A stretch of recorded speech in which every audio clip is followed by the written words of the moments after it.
is an expert on climate disinformation, I'd like to call it, and he's done a lot of papers recently about that and all the lies that potentially are being shown or complete rubbish, basically. He's also, which I didn't know about, an author of a very good book. I think it's called Jesus Last the Pharaohs, isn't it, Ralph? Yeah, that's one of my seminal books. You've Yes, read, yeah, I that's think you've written a lot of books actually, and 14 so far. Yes. you're also an expert. You're an expert on Old Testament, especially Jesus, which is obviously slightly more New Testament, and you look at it in a very different light, which doesn't win you friends in Christian groups and Catholic. Yeah, I offend people on all sides with this. So, yes, I research it from a Gnostic atheist background.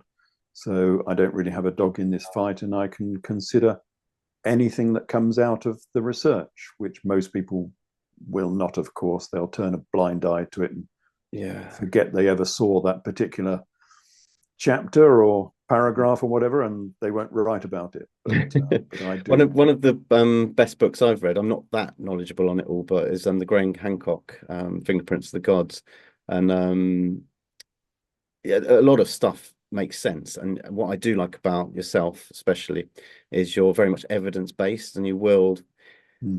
you won't go down sort of belief system rabbit holes. You will actually look at what's in front of you and admit if say, look, there's not enough there. Especially, I think you said about having three different sources of information. That's good because it clarifies a much more useful form of evidence. Um, Yes, when you're going through history, it's very difficult because history is fragmentary and every historian has an agenda. yeah, So you have to work through those agendas to actually find something approximating to the truth, especially with Old and New Testament work. So as you say, I normally at least have three texts, pointing in the same direction before I can say, yeah, I think that perhaps did happen. yeah.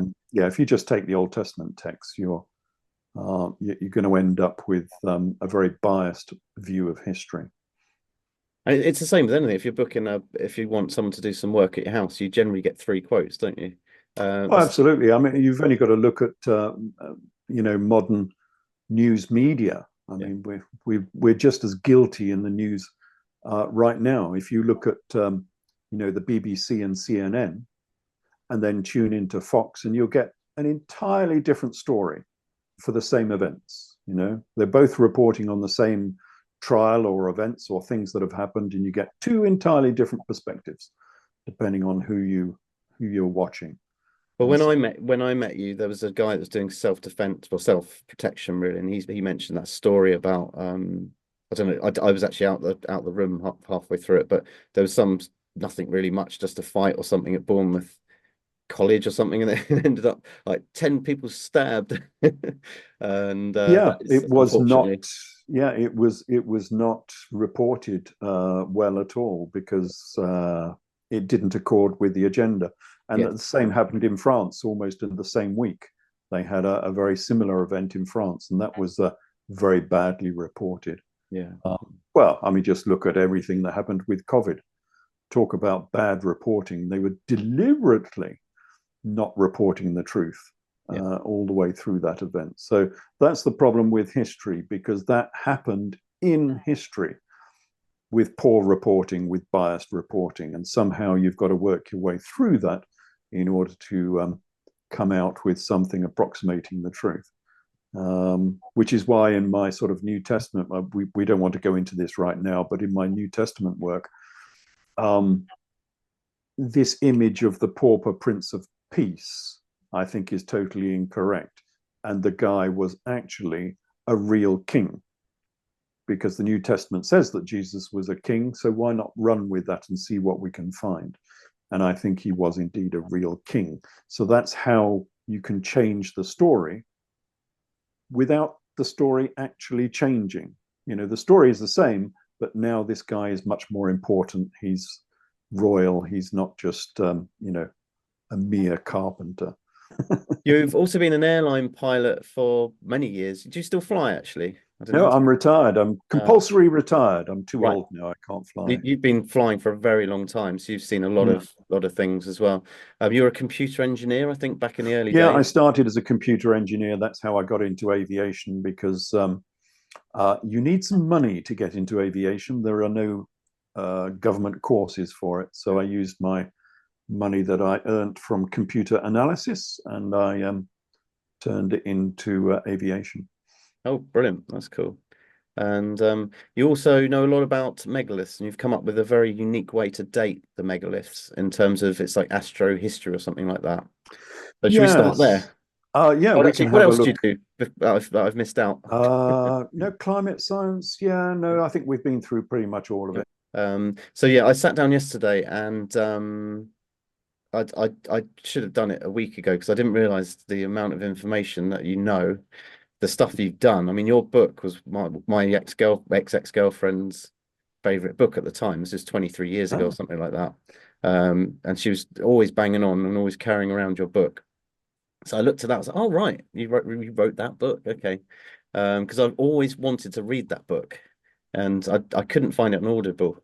It's probably not now allowed on Audible, but no, I don't think it's on Audible. I think it's only uh, on Amazon. I put it onto Amazon. I mean, they're not my favorite company, no. but with books, you don't need to carry stock.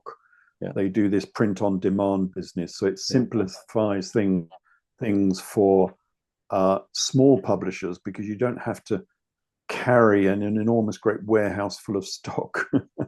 I sat down and all of your interviews are about 2 or 3 hours long. Not all of them, but so actually trying to get through it all was just last night. I was like, oh my God, Yeah, I how am I going keep to work telling out this? people to break them up a little bit, Yeah. knock it down into like half an hour And there was sound bites. those three guys, the northern guys, Oh, yes, yeah, they yeah. was laughing about one was like 5 hours long or something, was Yes, it was. it? So I've got up until it's 11:30 now. I've got until about 3 o'clock. So is that okay Okay, for you?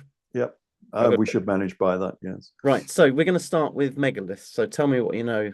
And Well, this started a long time ago. There was you probably won't remember it, but in the 90s, there was a megalith fever coming up to the turn of the new millennium.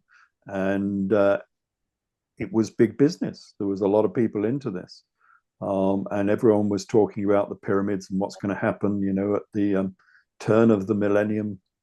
Big events were supposed to be happening. They were going to put a capstone on the top of the Great Pyramid because it's missing, of course. And Robert Bauval was going to drop this uh, gold metal capstone on the top of the Great Pyramid by helicopter. And then people got wind that this was rather pagan, and so that was shut down immediately. So, yeah, there was lots of interest back in those days, but I rather thought that people weren't looking logically at the pyramids.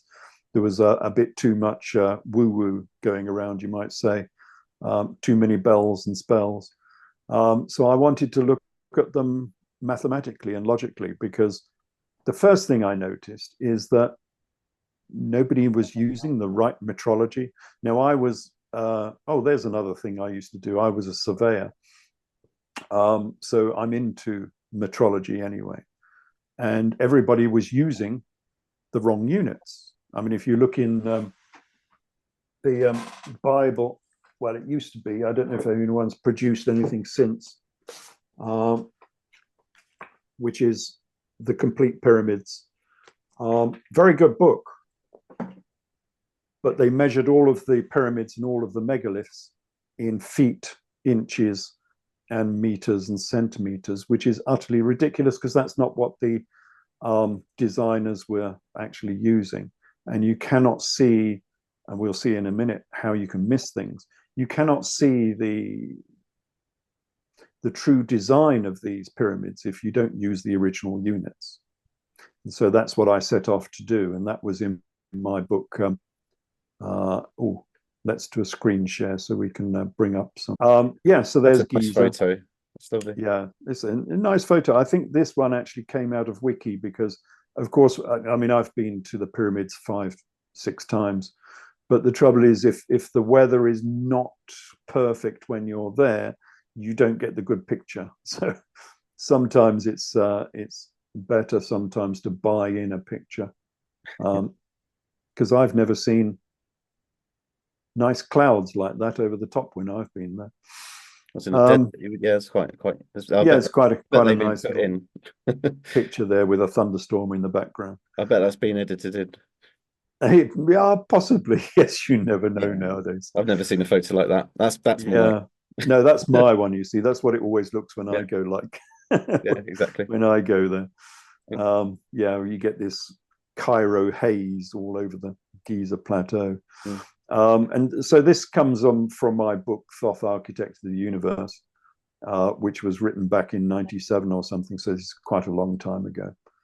And then I backed that up later with K2 Quest of the Gods, because there was more information to pull out of these pyramids. And now the first thing I noticed, of course, I don't think this is widely written about, is that the Great Pyramid is a 40 times copy of pi. I mean, if you read the complete pyramids, it doesn't mention pi, and yet it's so obvious that that is the basic function for the design of the Great Pyramid. So the pi we're using, you can see on the left here. Can you see my cursor going around? Yeah. That is 22/7. Is, I might make my cursor a little bit bigger. Cursor size, yeah. So if I make my cursor a bit bigger, people can see it. There we go. So they're using the fractional approximation of pi, which is 22/7, and those two figures become central to the metrology of the Giza Plateau. So you can display it as a pyramid. So 22/7, you get 7 is the height, 11 across the base. That's obviously half of pi. You can display it as a little tiny pyramid. And if you multiply that by 40, you get 280/440, which are the dimensions of the Great Pyramid. So it's a copy of pi. In fact, more than that, it's a copy of the formula for a circle. Because if you multiply up 22/7 by 40, you get 880 and 280. That's half the pyramid. So you have to multiply by 2 to get 1,760 and 280 cubits high. And the reason for multiplying by 2 is, of course, the formula for a circle is 2 pi r. And so you have to multiply by 2 as well. So the Great Pyramid is a circle squared. You've probably heard of the Masonic adage of squaring the circle. To square the circle is the Great Pyramid, because it is a circle. In metrological terms, it's a circle with a square base. It is a circle squared. And so that's important. It means that the designer wasn't just stacking bricks on top of each other. There was a cognitive design to this, and that design involved mathematics, quite a lot of mathematics. And that's why the number 40 became so central to the Torah story, or the Tanakh story, you might say. That's why we see 40 years in the wilderness. That's why, Jesus had 40 days and nights in the wilderness. The number 40 is mentioned on numerous occasions in the Old Testament, and really it was just a sign of initiation. So if you said, I've had 40 days and nights in the wilderness, it meant you had been initiated into the metrology of the Giza Plateau, because these were secret societies, basically, much the same as Masonry is to this day. There are various ways that people mention that they are in the craft, like saying that the number 13 is unlucky for some. That's Masonic as well, because that's the date when the Knights Templar were all rounded up and killed in 1307, was Friday the 13th. Mhm. So yeah, in ancient times, one of the signs of initiation was to say that you're 40 years old, or your reign length is 40 years, or you've been 40 years in the wilderness. It meant you had been initiated into the secrets of the Giza plateau. And it wasn't just Giza, of course, it was Dashur as well. So we're really only talking about the megalithic pyramids here. There was a whole plethora of little pyramids that were built later, but they were just mere copies of the original megalithic pyramids. It's rather like in Christianity, you get the big cathedrals, and then every community wanted their own cathedral, but they couldn't afford a proper cathedral, so they built a small church or a chapel. Yeah. Well, they did the same. Well, in fact, wasn't it? Yeah, in fact, we did the same with the henges as well.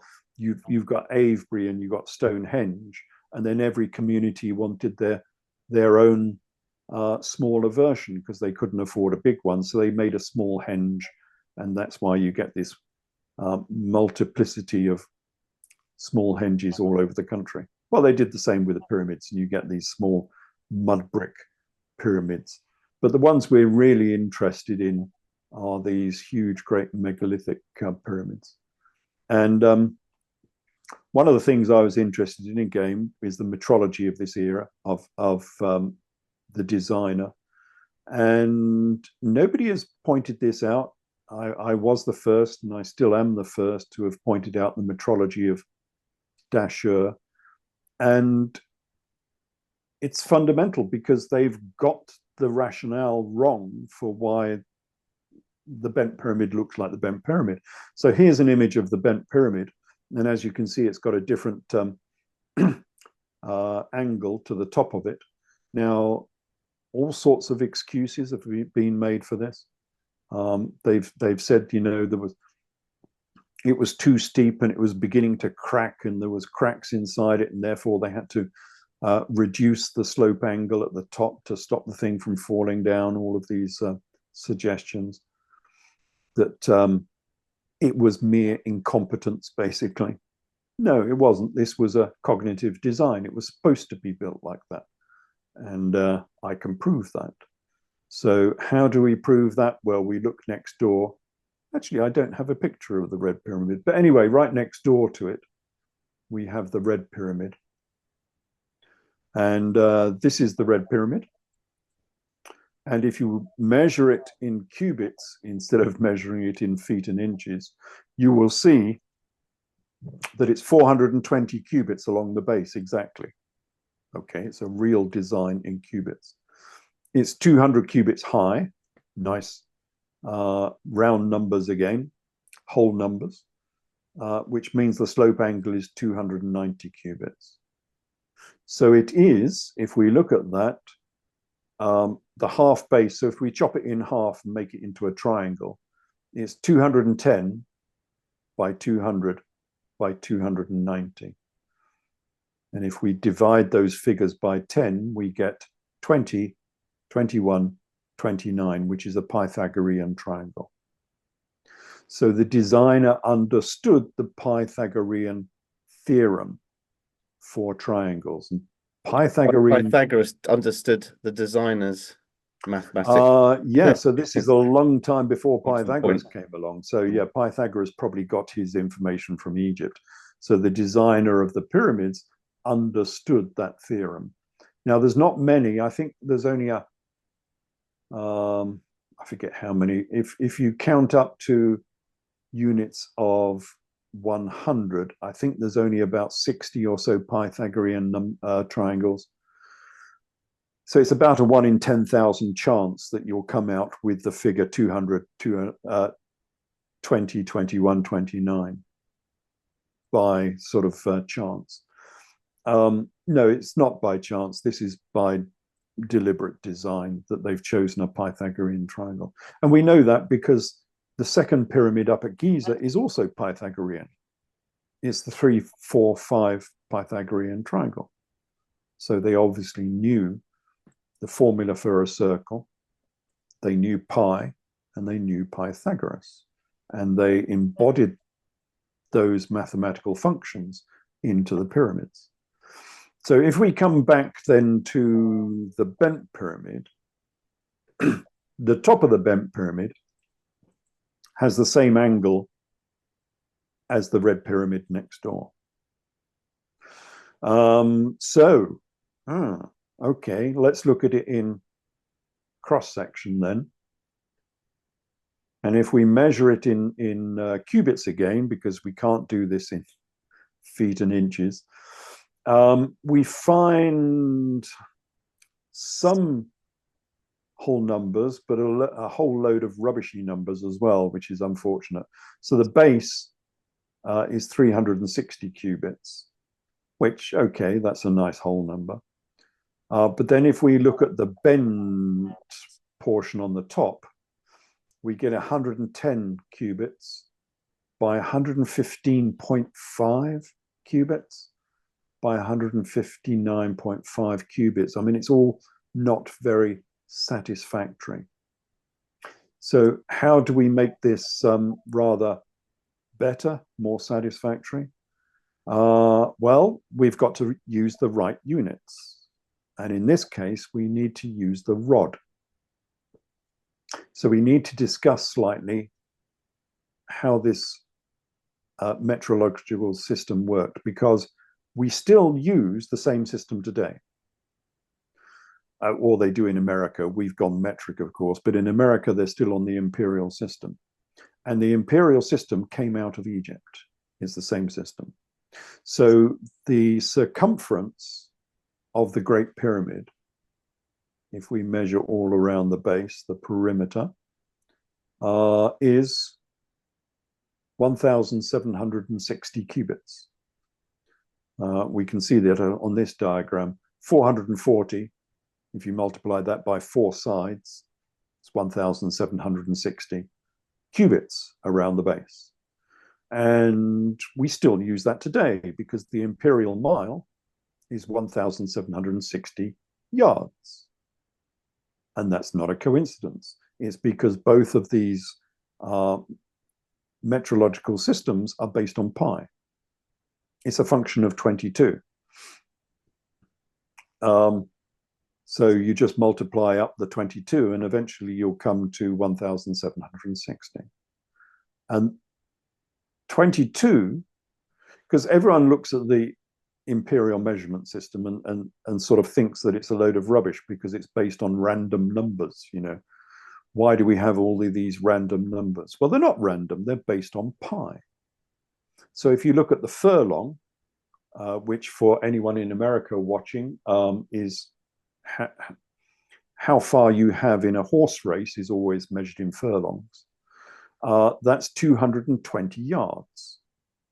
Well, that's 10 times the pi numerator. 22 times 10 is 220. If you measure a cricket pitch, it's 22 yards. It's one chain. That's the pi numerator, 22. And then if we go to smaller units, the rod system, the rod is 5.5 units, 5.5 yards in this case.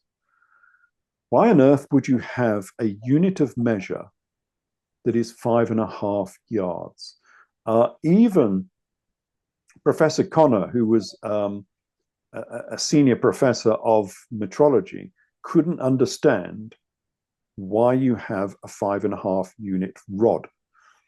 He thought it was the combination of two measurement systems, a large measurement system, you know, the mile and the furlong, and then the smaller system of feet and yards, and where they met was this uncomfortable 5.5 yard rod, because it didn't seem to make any sense. But he was wrong. Senior professor in metrology, he was wrong.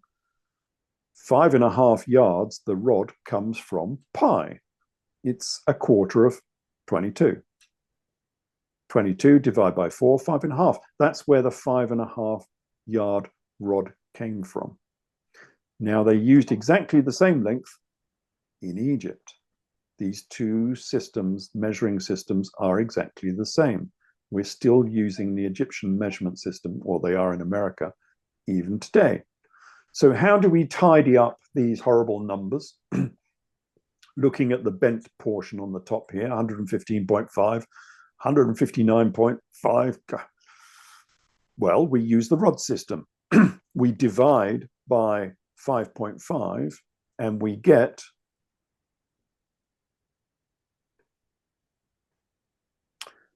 20, 21, 29 in rods. It's the Pythagorean triangle, exactly the same as the red pyramid next door is a 20, 21, 29 Pythagorean triangle. They're both exactly the same. So what we have here is a pyramid, and on top of that pyramid is a smaller copy of the red pyramid next door. And it's a smaller copy on a 10 to 5.5 ratio, a specific ratio. Question is, why was that done? Why do we have this two pyramids stuck on top of each other? So that the bent pyramid is a combination of two pyramids with a small copy of the red pyramid sitting on the top of it. We don't know. I think it's possibly because this denotes a point in space, a pole, a celestial pole.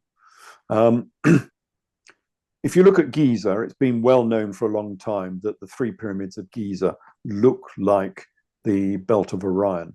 And I think that's correct. According to the old Masonic adage of as above, so below.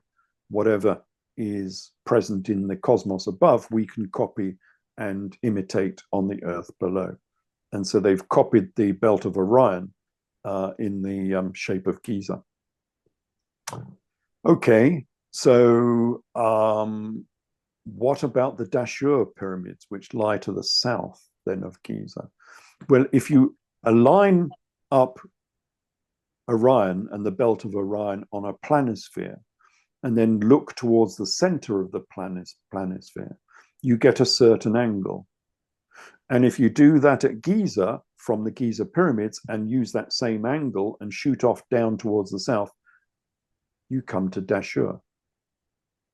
So I think the Dashur pyramids are imitating the center of a planisphere, which is the celestial pole and the ecliptic pole. And they are both poles of the cosmos above. And I think the reason for that is what they were doing is they were imitating the design and the motions of the cosmos.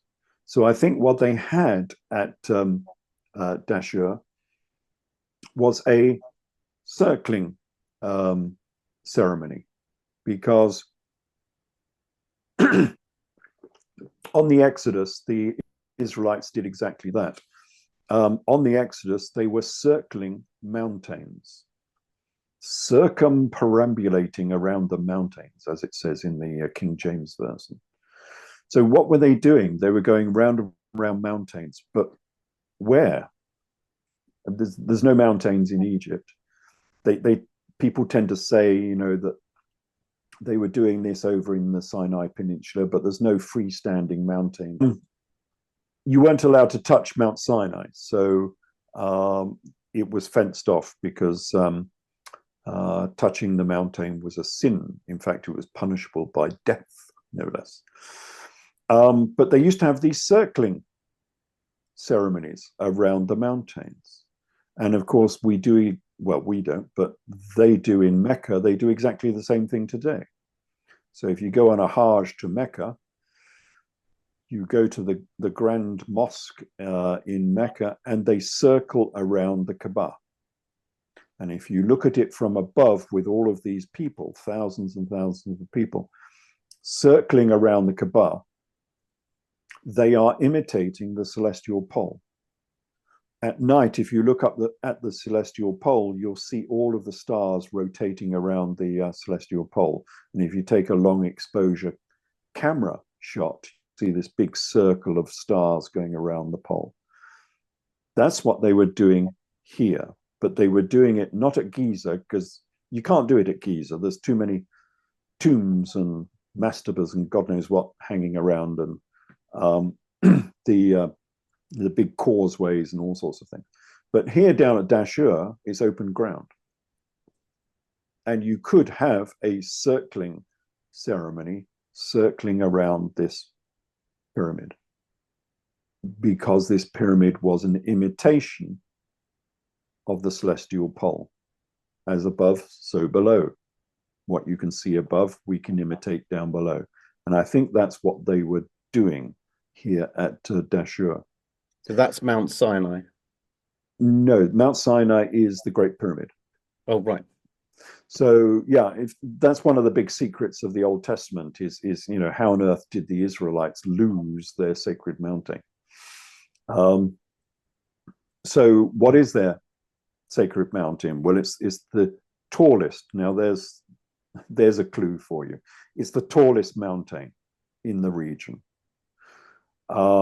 It's sharp and difficult to climb. It has a cavern inside it where the god lived. And it was on the edge of a desert, and it had a black pavement down the bottom, which looked like the night sky.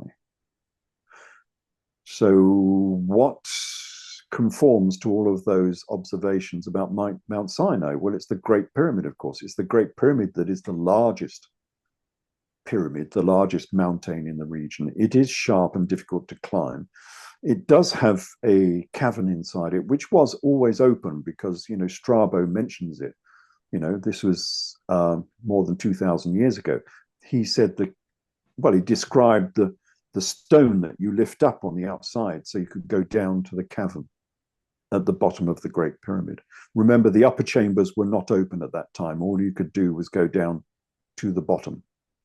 And of course, the Giza pyramids, they do have this black basalt pavement at the bottom of the Great, or is it the second pyramid? Anyway, there is a black basalt pavement at the bottom of the pyramid. So it's quite clear that Mount Sinai is the Great Pyramid. So they never did lose the position of their sacred mountain.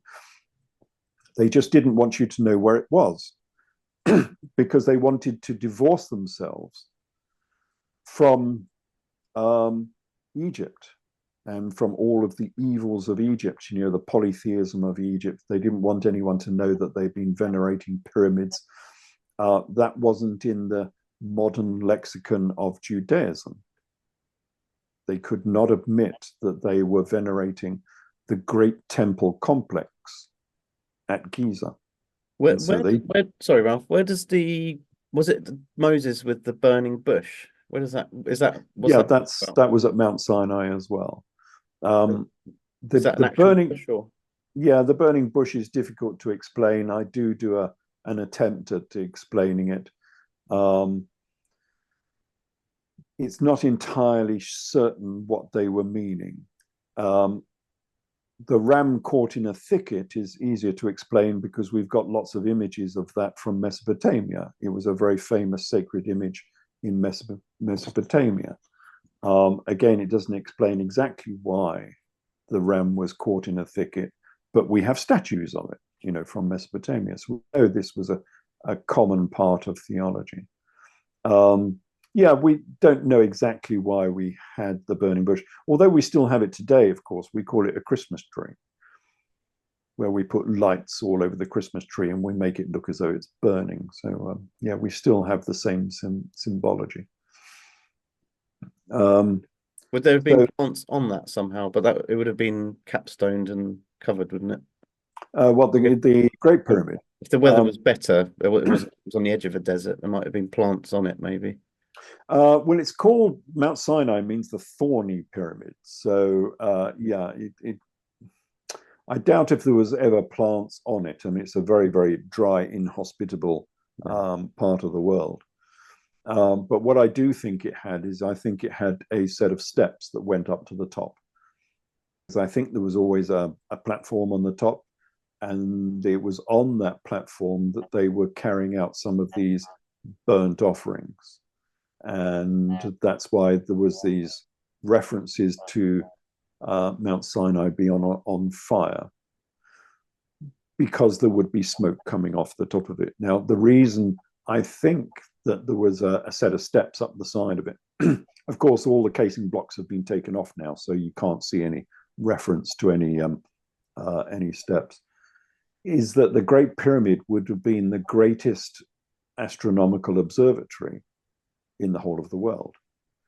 And as you've seen from the South American pyramids, what did they have? Well, they had a set of steps going up to the top, because if you're going to do a grand ceremony, if you're going to make offerings to the gods, if you're going to observe the heavens above, and all of these religions were Sabaean, they were looking to the heavens and recreating the heavens on earth, as we've said, as above, so below. You need an observatory.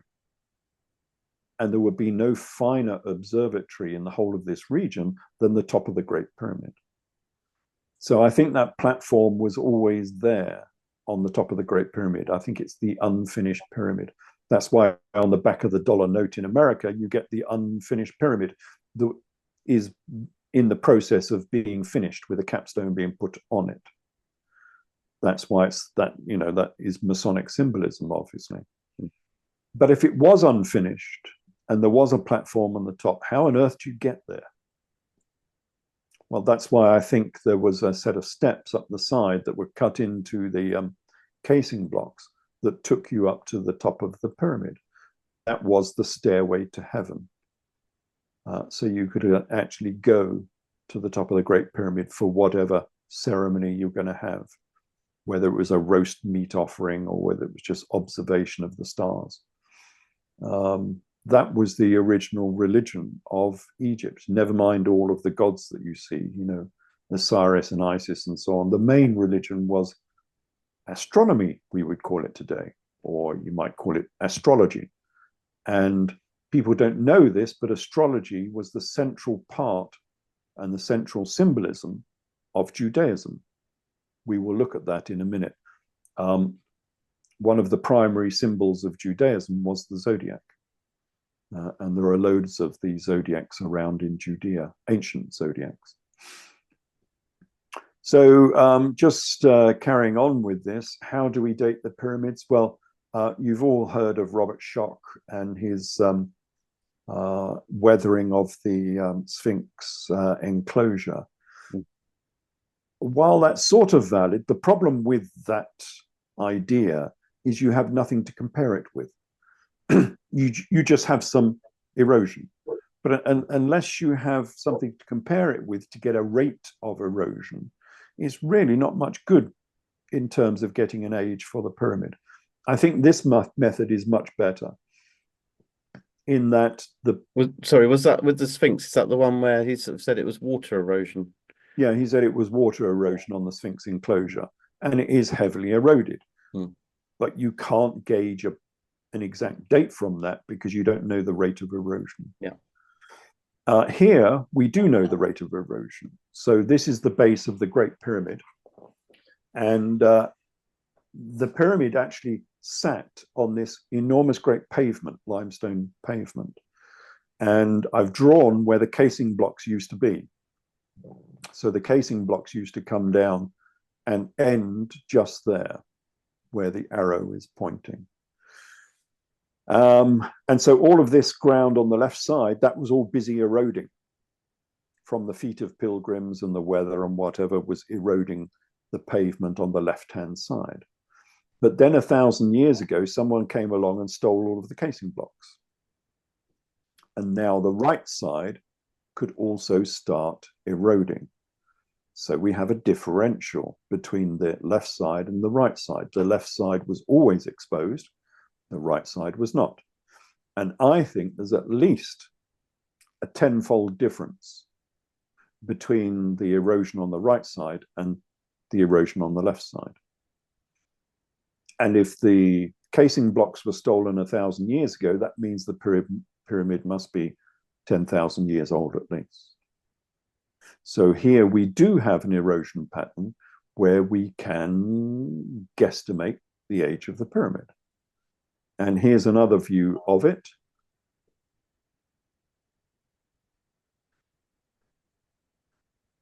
Again, you can see the right side is where the casing blocks were, but have now been removed. The left side was always eroding because it was always exposed. And you can see there's a hell of a lot more erosion on the left side than on the right. And remember, this is just one block of stone. There's not a change in stone here. It's one block of stone. And again, there's at least 10 times more erosion on the left side with the red arrow to the right side, the blue arrow. And that means the pyramid must be more than 10,000 years old based on the erosion patterns. And that's interesting. And that's not really been picked up. I wrote about this, 30 years ago. And that's really not being picked up as a method of dating the pyramids. It does conflict with the new carbon-14 dating that they've managed to get. I don't know. We'll have to just look at that dating as it comes along, because that dating is conveniently exactly the same as the Old Kingdom Egypt. They managed to come out with carbon-14 dating, which dated the pyramids to like 4,500 years ago, 5,000 years ago, which is the same as the classical dating of the pyramids. Yeah, not sure if that's valid. We'll just have to keep an eye on that and see what dating comes out. What are they dating exactly from carbon? Well, they're trying to date the stones that they used in the core were actually bound with mud and plaster. Right. Now, in the mud, there are elements of little bits of carbon material in the muds. And so they've been picking out little bits of carbon and trying to date those. And they've come out with a classical date for the pyramids, which is very convenient for anyone in Egyptology. But it disagrees with this weathering, and it disagrees with the astrotheology, the sort of cosmic dating of the pyramids, which we're going to look at in a minute. This photo, it's not weathering from people in recent times, from tourism, because there's a guy with shoes on right in front of them. Yeah, there's a lady here on the right. You can walk across. Sorry, lady. And now on the left, remember that the Great Pyramid was supposed to be sacred. You're not supposed to stand on it. So that shouldn't have been weathering through the feet of pilgrims. And then all of this was covered up with sand for many years. A lot of this was covered up with sand. It only takes 50, 100 years for this to be covered in sand.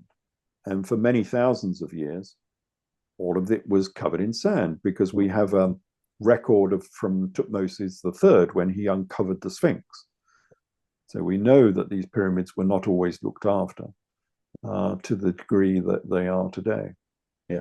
What I find amazing about the megaliths, there's nothing tangible. I mean, this is supposed to be built by slaves, wasn't it? Slaves need place to live, don't they? They need, and it needs infrastructure to get all these massive blocks in. Where's all the evidence? Where's all the? Yes, we have no evidence. There's nothing, is there?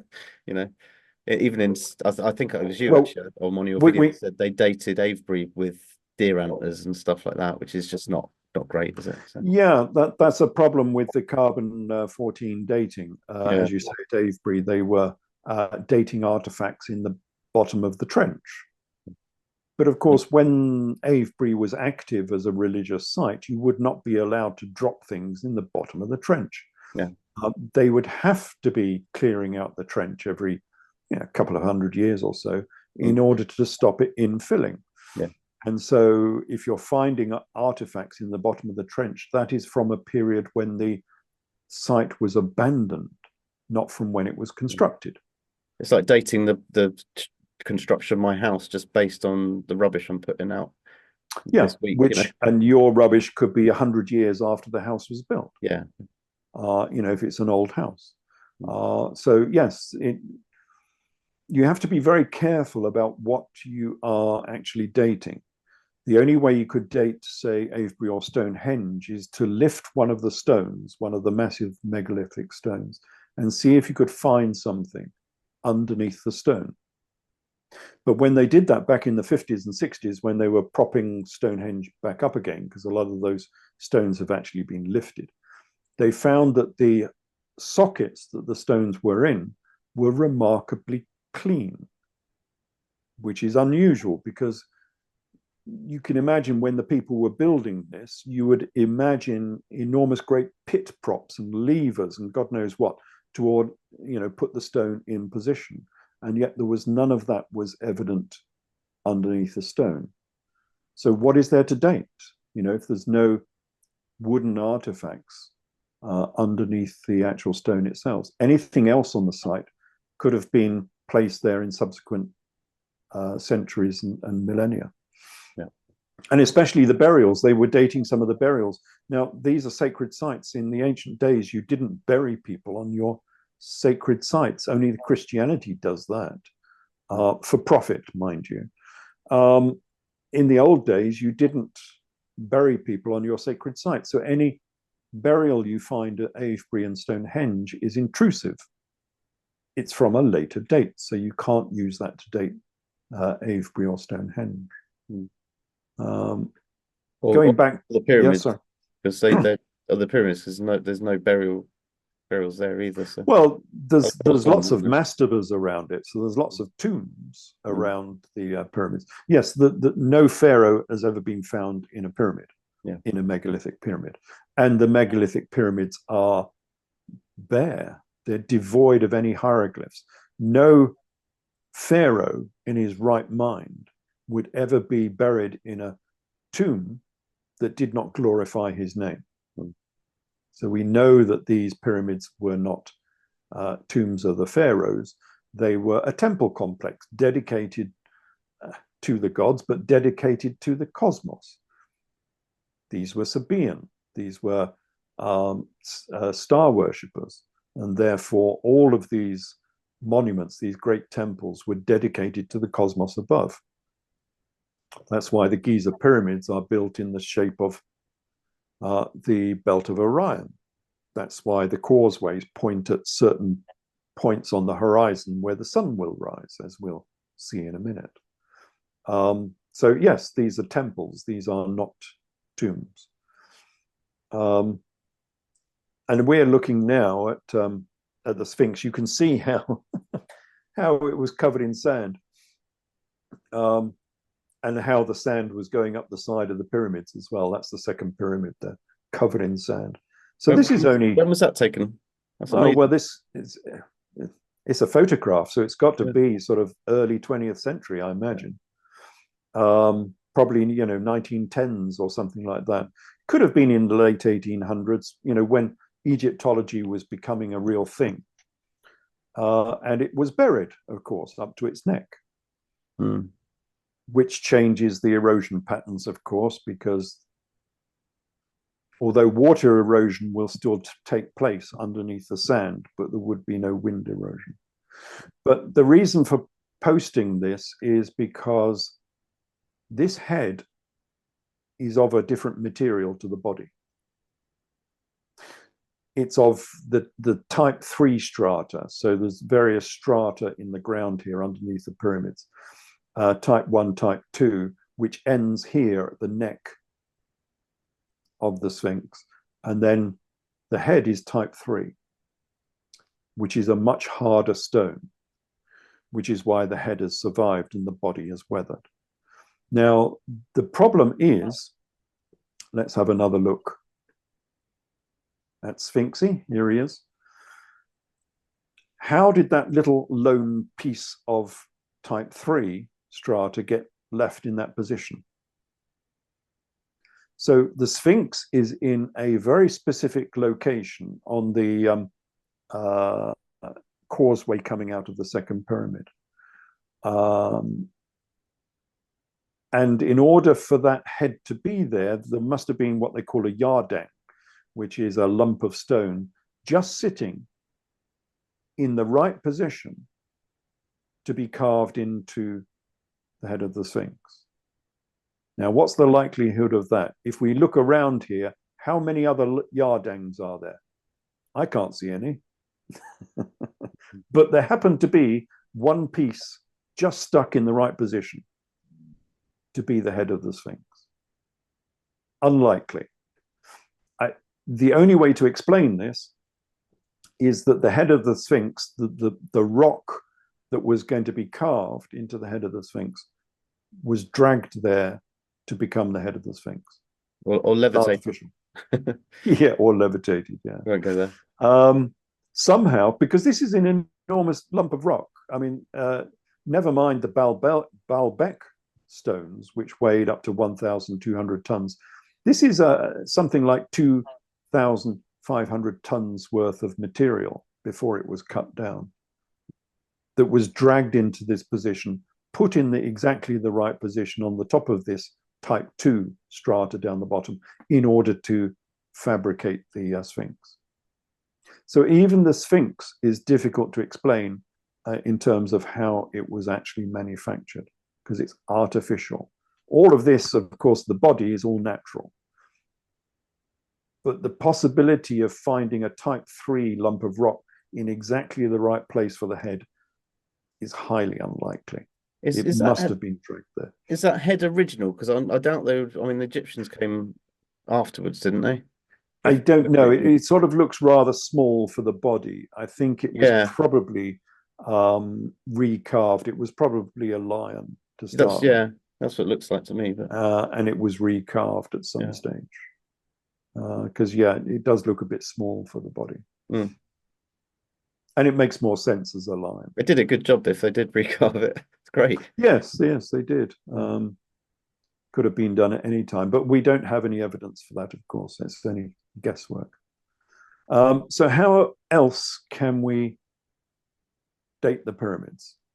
So one way is by stellar alignments. And these are quite compelling. So I think, this is a good way of dating the pyramids.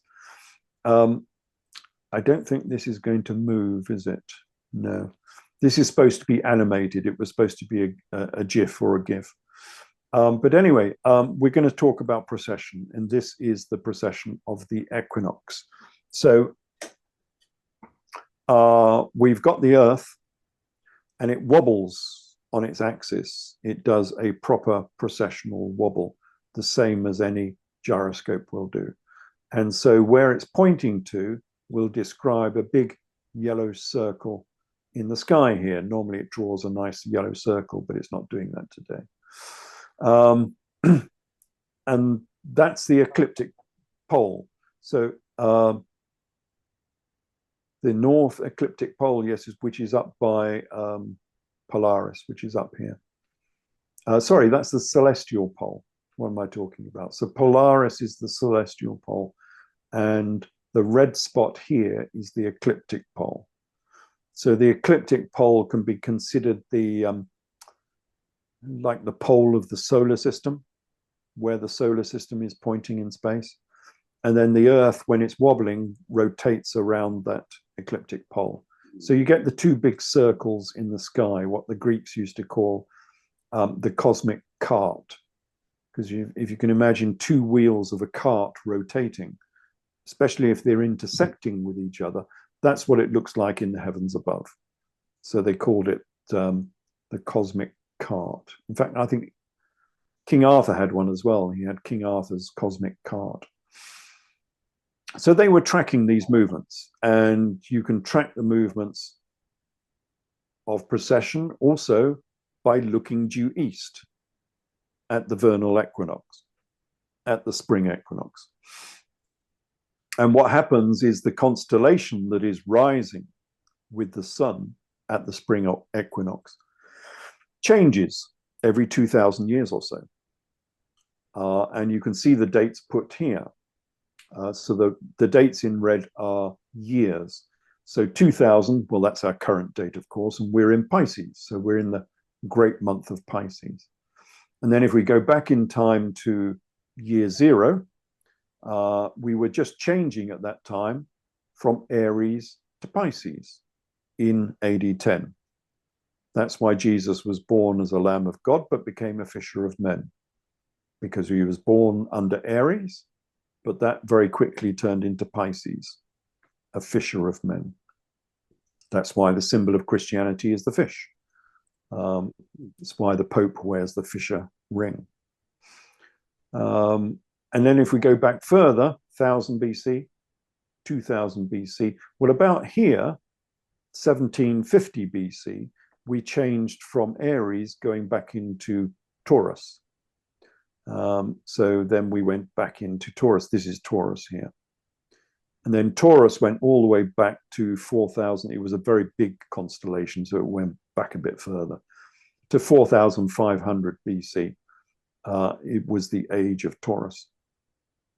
So if you can align yourself with a particular constellation, you can get a date from this, which is always useful. And that's what they did when they were measuring the Sphinx, looking at Leo coming over the horizon. Now, this has been... Which makes sense if it was a lion, doesn't it? It would make much more sense if it was a lion. Yeah. And note that it has to be in a specific location, pointing in a specific direction. It has to point due east, which it does. Looking at itself, this is the constellation of Leo coming over the horizon. Now, this was written about in many books, including Graham Hancock's.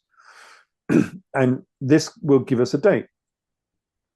And it gives us a date of 10,500 BC, 12,000 years ago.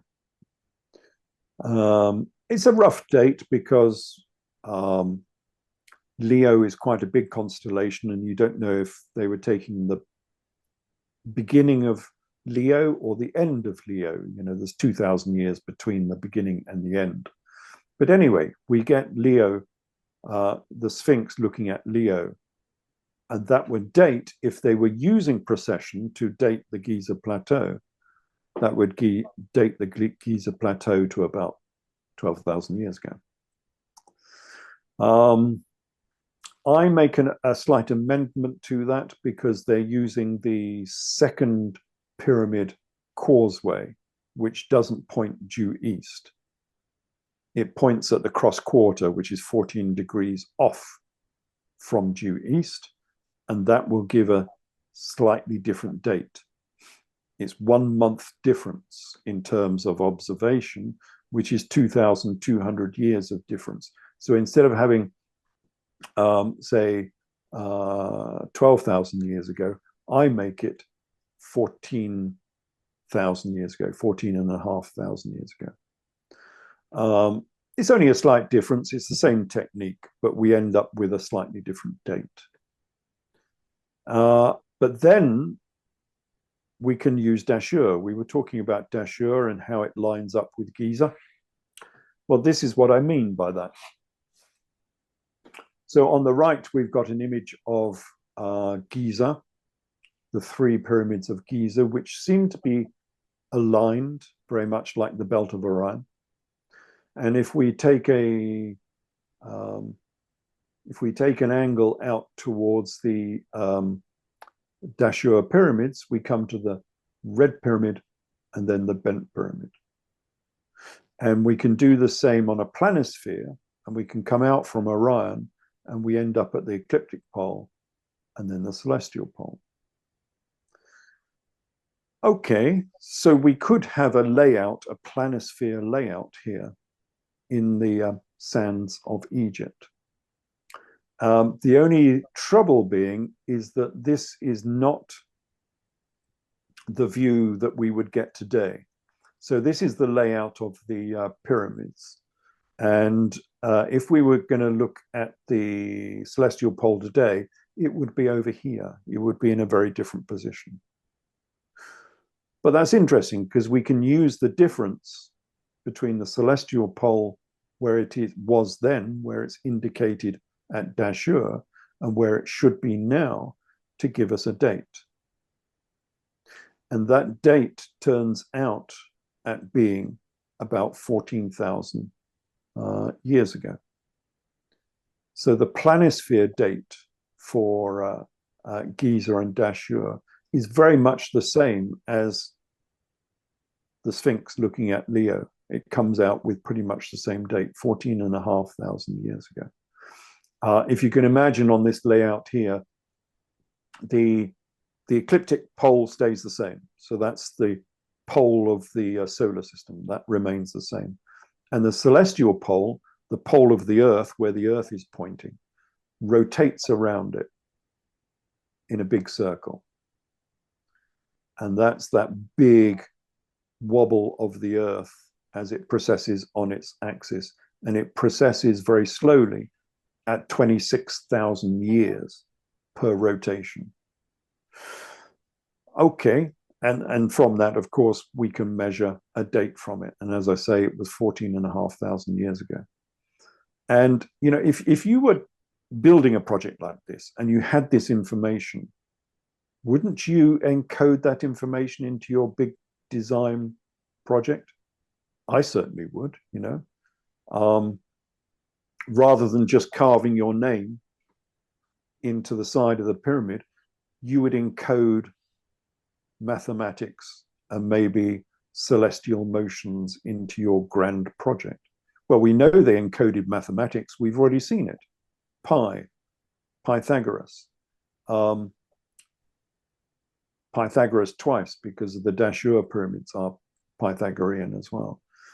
But now it looks like they're encoding celestial movements as well, because from those we can get a date.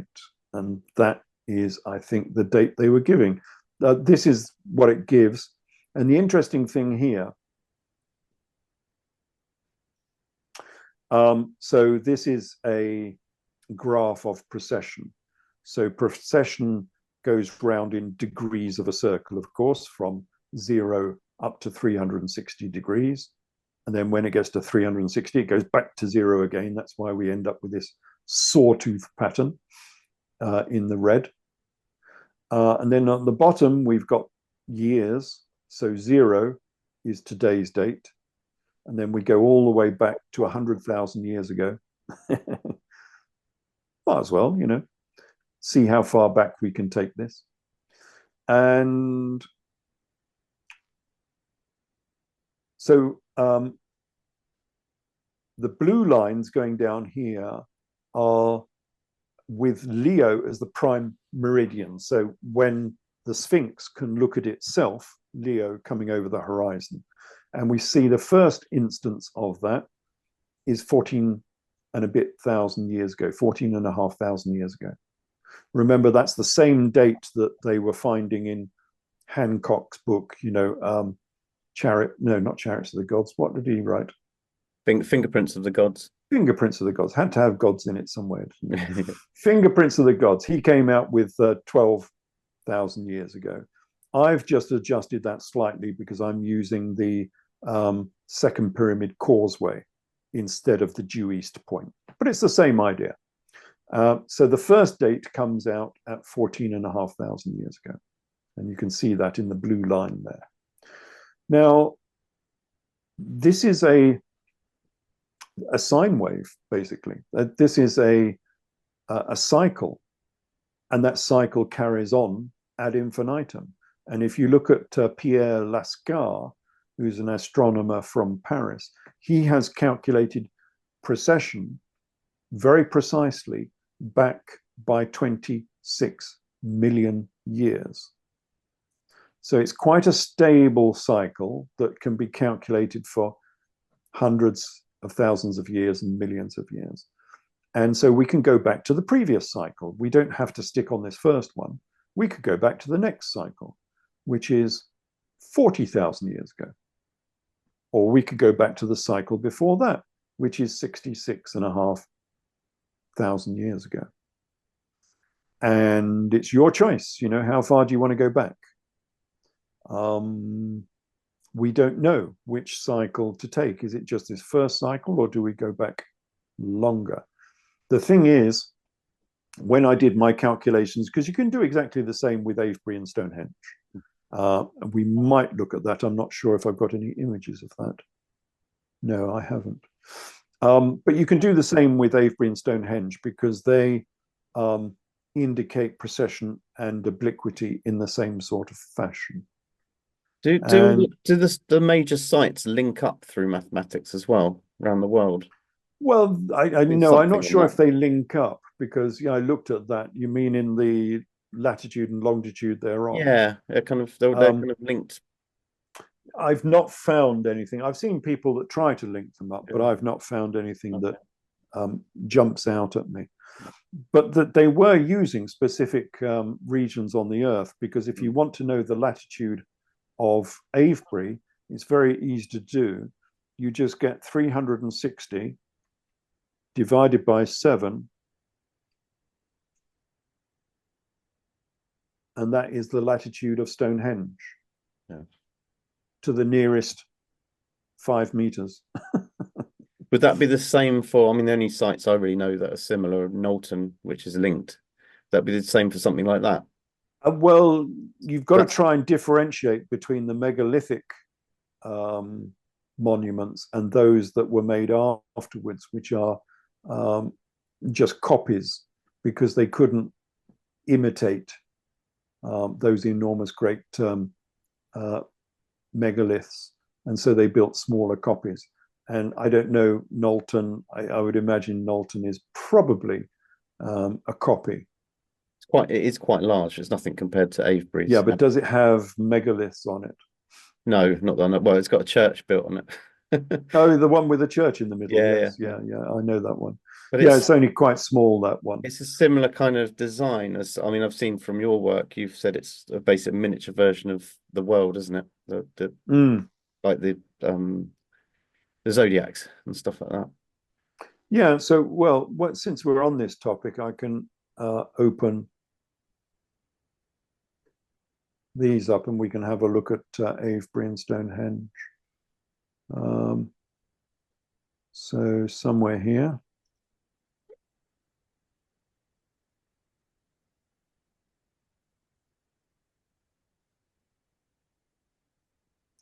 Yeah. So if I come out of screen share, so stop share, and then go back into screen share because I've got to change screens. This is what we wanted to look at, which is Stonehenge. Sorry, Stonehenge. This is Avebury. This is my picture. I flew over it in a light aircraft, and the sun was setting, so it sort of gave all of the shadows to highlight the circle. Now, Avebury is, if people are not familiar with Avebury, it's quite big. It's 450 meters across, so it's very large. It's even got a small village inside it. And if you do that trick with 360 divided by 7, ending up with this line of latitude, that comes out here on the Red Lion pub, right in the center of the henge. So it's quite accurate. So it's pretty obvious that the Red Lion pub was there first, and then they built the henge around it because, the pub was the most important thing. Well, the workers needed someone to have a drink. Gotta have somewhere to drink, It's very thirsty work making these henges. But what is Avebury? You've got this enormous great henge. Someone went to a lot of time and trouble to make this, and all of the megaliths that go around in the circle outside it. There's about 111, if I remember correctly, something like that. What on earth were they doing, spending all of this time, all of this energy? What were they trying to do? Well, I knew what this was the first time I saw it because it's pretty obvious, but it's only obvious if you have a very open mind about what they could have been building, about the capabilities of the designer. And I think this was a copy of the Earth. So it's an image of the Earth floating in space, which is obvious, but only obvious if you can understand that, megalithic man could understand the form and shape of the Earth. More than that, if you see that the gates, and these are the original gates, of course, for Avebury. The gates are north and south, east and west. So we end up with an equator around Avebury and an axis, just as we get exactly the same on the Earth. More than that, it's leaning over at 22.5 degrees from the due north position. And the Earth could also be leaning over at 22.5. It's 23.4 now, because that angle of the Earth does change over I could be looking at Milton here. It's quite similar. Yeah, they get a diagram and have a look at it.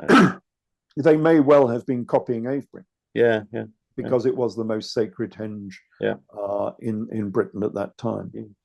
But this angle of Avebury could be representative of the obliquity of the axis of the Earth. We call it obliquity. At some point in the past, because it changes every 40,000 years. It's a 40,000 year cycle. Okay, well, that can give us a date. And of course, we can measure that. And so this again is a graph of those measurements. So it's very much the same as the previous graph we got. On the left-hand side is the angle of obliquity that the Earth goes through, anywhere from 22.2, I think, degrees. That's the leaning angle of the Earth, how much it leans, all the way up to 24.5 degrees. So it moves quite a bit. It's a couple of degrees that it's actually moving over a 40-year cycle. So in purple is the modern obliquity, which is 23.4 degrees. And so if we move along the purple line until it hits the blue line, and then drop a perpendicular, we come to 0. That's today's date. But of course, so that's today's date, 23.4 degrees. But obviously Avebury is not that. It's 22.5 degrees. So when would obliquity be 22.5 degrees?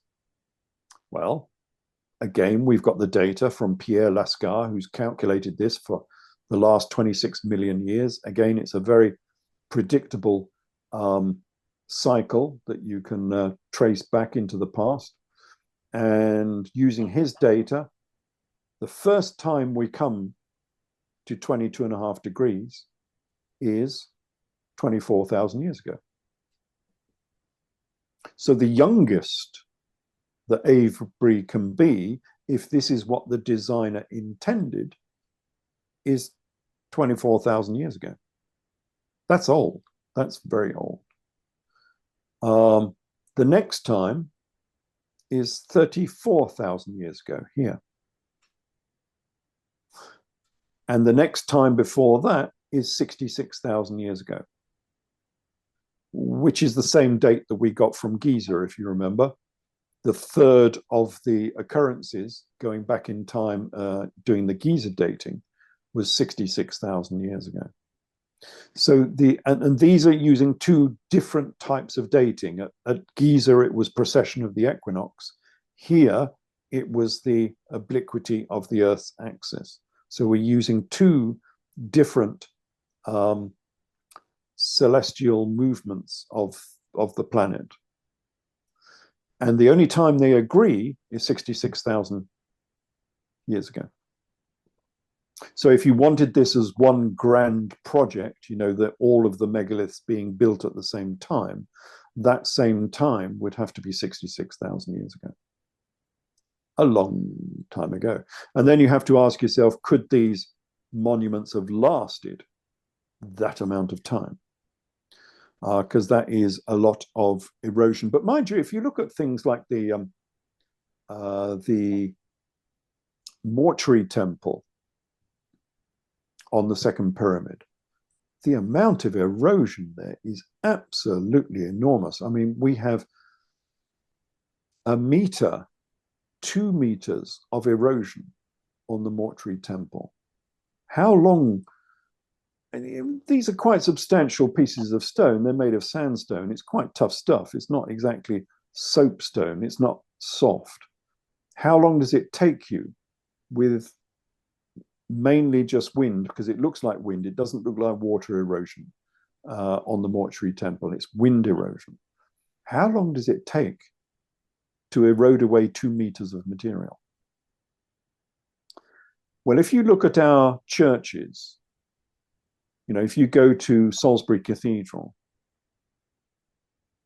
the erosion there, I mean, it's 800 years old. So it's, we're going back quite a long way.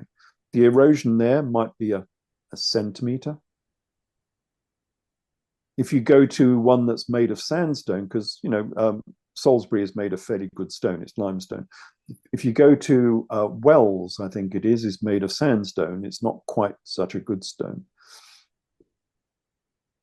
Maybe 5 centimeters of stone has eroded.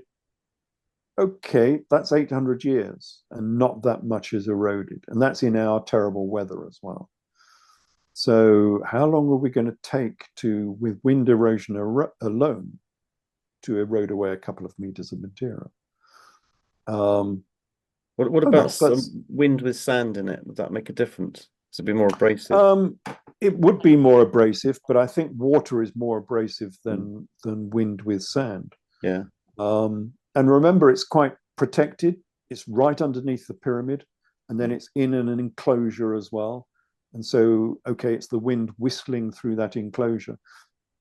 But again, that erosion would only be happening when this was disused and not being repaired as a temple structure. Mm-hmm. How long as it was sitting there to erode away all of that material? I still get the impression, carbon-14 dating aside, I still get the impression that lots of the artifacts on the Giza plateau are much, much older than 4,500 years ago to get that amount of erosion. Same if you look at all the mastabas. The mastabas, there's a big sort of necropolis around the Great Pyramid. All of those are highly weathered. And they don't look, again, if you compare it with cathedrals from the medieval era, they don't look like 4,500 years old. What's a mastaba? Mastaba is like a step pyramid. But they were definitely used as tombs. So there are tombs on the Giza plateau, but they weren't the pyramids themselves. I think it's pretty obvious what they were, is the pyramids themselves were a temple complex dedicated to the cosmos. And then if you were going to be buried as a king, as an important personage, you would be buried in one of these mastabas within the necropolis. And that's why there are so many smaller tombs dotted around. They're all empty now. The inside of the pyramid has lots of different purpose-built shafts and rooms and things. One of these, I suppose, one of the biggest things is energy generation, which you don't agree with. What's the point in having all of that, but perfect angled shafts and stuff like that? What would the point of that be? The small shafts are an enigma. We don't know why they are there. Although I think I do know why they are there, but this is quite esoteric. This is where I go out on a very thin branch, because it's novel. Nobody has ever proposed this before. It's reasonable, but it's highly esoteric. These are the small shafts that go up inside the Great Pyramid. We'll have a look at an image of it in a minute. Well, let's go down and have a look at an image. Here's the small shafts. So we get these small shafts coming out of the king's chamber and out of the queen's chamber, and they run up through the body of the pyramid for no good reason, because nobody knows why these shafts are here. And this is what they look like. So it's a small shaft. It's only about, in inch terms, probably about 10 inches square, something like that. So it's quite small. It's not a shaft that you could go in. a rabbit maybe, or a guinea pig, and that's about it. Or a robot. Or a robot, but even the robots had trouble getting up Yeah. there. And they don't come out at the end of the pyramid. That was always the real conundrum. Now, the king's chamber, the shafts came out at the end of the pyramid. So people said they might be air shafts. But no other pyramid has shafts in it. There's no good reason for having air shafts, because, you know, once the pyramid is all complete and sealed off, there would be no air circulation anyway. You know, what's the point? If anything, you want to keep it secure. You know, you want to have as little air movement as possible within the chamber. But then the Queen's chamber doesn't even penetrate to the side of the pyramid. So it was completely landlocked, you might say, that it had no opening. And it had no opening in the Queen's chamber. This is why I say that the whole of the Great Pyramid is a quest. Because it was all sealed off. You couldn't find any of this. Now, even the main route in, the descending passage, that was always open. So you could always go to the chamber at the bottom of the pyramid. I think that was a defense against tomb robbers. Why rob a tomb that is obviously empty in the first place? So it would put off robbers from looking at anything else. What was not clear is that there was an ascending passage that used to go up to the Queen's and King's chambers. But they were concealed, completely concealed. Nobody knew they were there. The only way people found out is an article I wrote many years ago with another chap, and I've forgotten his name, Mark somebody. Anyway, Mark Foster. That how did they find these upper chambers? Well, outside the pyramid, there was like a test shaft going down in the plateau, which mimicked the Great Pyramid shaft. Same angle, same everything, you know. But on this test shaft, there was a ascending shaft that came out of it. So anyone going down this test shaft might think, well, hold on a minute. If this test shaft has an upper shaft, an ascending shaft coming out of it, then maybe the Great Pyramid does as well. And so if you go down the shaft, the descending passage, tapping on the roof, you might find a stone that doesn't sound the same. And then you might have found the ascending passage. And I think that happened in the Muslim era. This was done by Caliph al-Mamun. And then why do we have that forced passage? If you go there now, I don't think I've got an image of it. Have I got an image? No, I haven't. If you go there now, you come in through the forced passage. You don't come through the original entrance. Why do we get this forced passage into the Great Pyramid? If I bring up this image here,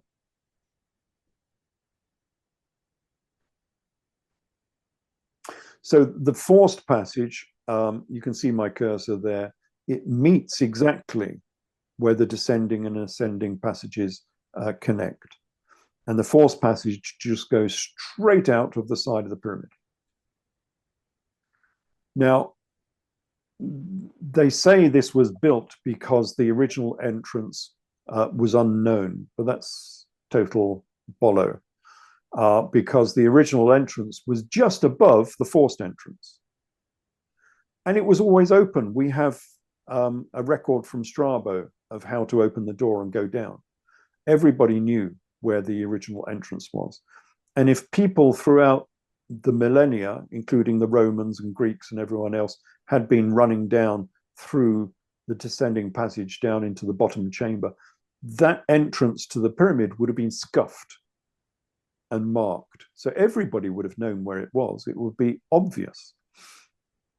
So how did Caliph al-Mamun not know where it was and had to build this forced entry through? Well, the obvious answer is he wasn't going into the pyramid. He was coming out of the pyramid. And why would he want to come out? Why would he need to build a forced exit out of the pyramid? Well, it's quite obvious that this link here between the ascending passage and the descending passage is quite a big corner. And if you had something big, you would not get it round that corner very easily. So what to do? Well, the easiest thing is just to make a forced exit from the pyramid, and then you can take whatever it was out of the pyramid. So the reason for the forced exit is because they found something in the king's chamber or queen's chamber, but we don't know what that was, of course. Going back to the small shafts, this was again a part of this quest because they were concealed again, just like the ascending passages. They were concealed. The ones in the Queen's chamber were not even cut through into the chamber. They weren't found until Wayman Dixon, this is in the Victorian era, where he knew that there were shafts in the King's chamber. So he went around the Queen's chamber, tapping and tapping on the wall until he found something that sounded different. And then he cut open those holes, and lo and behold, the Queen's chamber had shafts as well. So again, it's a part of a quest. You've got to go and search for these items. They're not just given to you on a plate. So you've got to go on a quest to find out where they are. Now, these shafts are tricky because they're very difficult to make. As you can see, this is a cut through, a cross section through the shaft. We've got bottom blocks underneath, which are sloping up the same angle as the shaft. And then we've got a top block, and I've cut the top block in half here. With the small shaft is this little cutout on the bottom of it. So the top block was a block with a trough cut in it, and then you turn the trough upside down, plonk it on the lower stone, and you end up with a shaft. So that's how it was constructed. But if you just did this up the side of the pyramid, all of these blocks sloping at an angle would be like a train on a 45-degree train track. And so you've got a train with all of these carriages. Each of the carriages is one of these blocks of stone. If you leave a train on a 45-degree railroad, it's going to shoot off down the railroad and end up crashing somewhere. Well, these stones will do exactly the same. The weight of these stones will link up and they'll just run down the railway track, as it were, and they'll all crash into the king's chamber. So to prevent this happening, they put girdle stones around them every now and then to tie these sloping blocks into the body of the pyramid so it didn't all rush on down into the chamber. So these are very complex.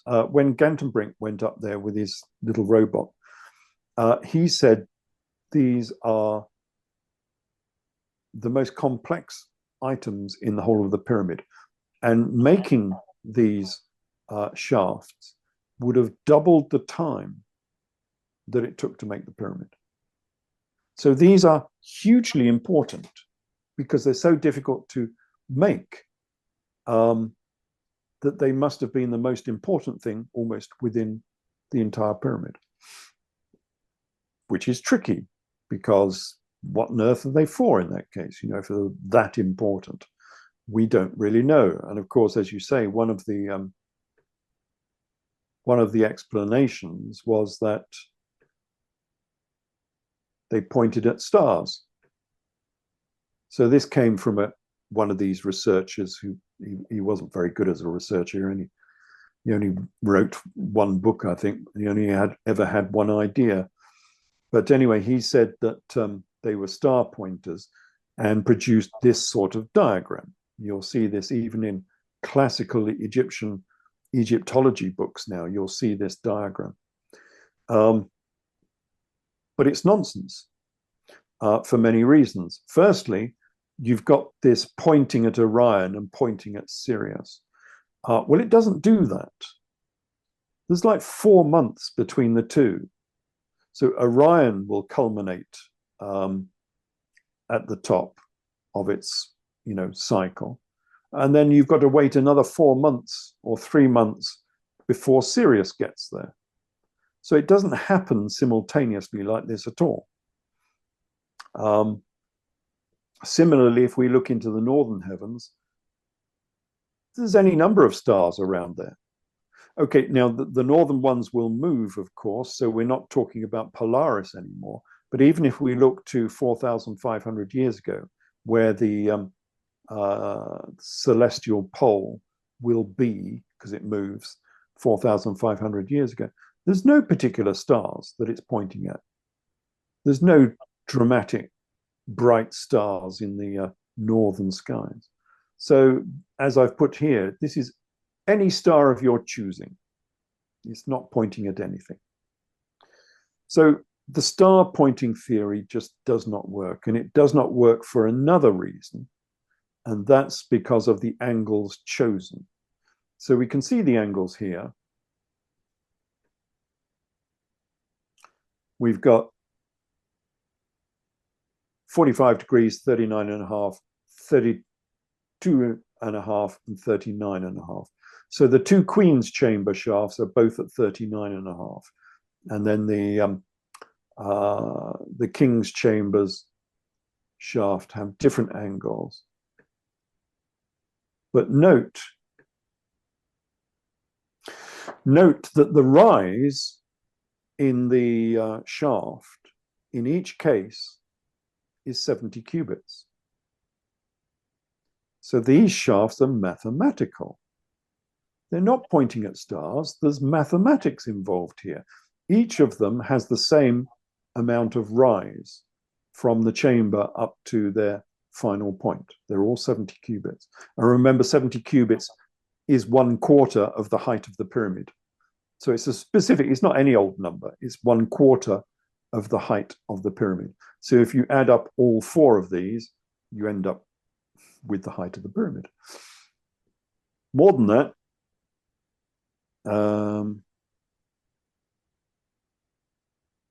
oh yes, I just need to zoom out a little bit. So here's the shaft angles. We've got the King's south, the Queen's south, the Queen's north, the King's north. So these are the 4 angles of these shafts. And if we subtract them, we end up with 5.5 and 7. These are pi numbers. The fractional equivalent of pi is 22/7. This is 1/4 of pi. So again, these are mathematical numbers. And you cannot have a star pointer that is mathematical, that is based on pi. Because to point at a particular star in a particular era, say you were building this pyramid, let's call it 8,000 years ago, the star will be in a certain position. You can't then point at that star and still get the shaft to be a pi shaft. It can't do both at the same time. So these are not star pointers because they're mathematical. They are pi pointers.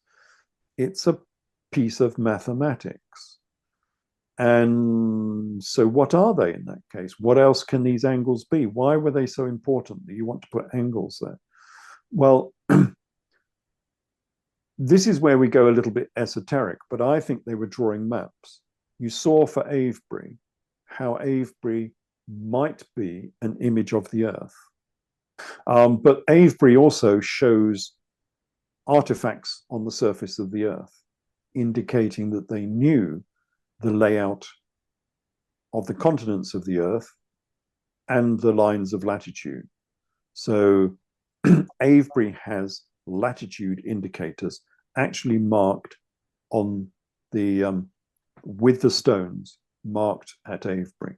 So they knew the latitude and longitude system that we divide up the Earth at present. Well, they were doing the same at Giza, and we can see that here. And it might not be obvious, but here is the layout of the continents of the Earth. And again, this is a bit of a quest. This is none of this is supposed to be easy. This is a quest. You've got to go on a quest. You've got to question what on earth is the layout, this layout of the galleries and chambers within the Great Pyramid. And the question is, what are all of these relieving chambers on the top of the king's chamber? Because they're performing no function whatsoever. They're called relieving chambers because people said they were relieving the stress on the flat roof of the chamber itself. But of course, the Queen's chamber doesn't have that. So at the very most, you could have had the angled roof beams on the top and then one flat beam underneath. You don't need 1, 2, 3, 4, 5 of them. Those flat roof beams are only holding up the 1 or 2 grams of stale air that is sitting above them. They're not doing anything at all. The only thing they're doing is holding apart the walls of the king's chamber if you wanted the chamber to be much, much taller. But of course, it's not taller because it's divided up with all of these roof beams. So why on earth were they put there? Because again, these are very difficult to put there. Some of these roof beams are like 50 tons each, made in granite. And they're perfectly smooth underneath as well. So what on earth were they doing? Well, I saw what they were doing when this image managed to turn itself upside down on me while it was hanging on a wall.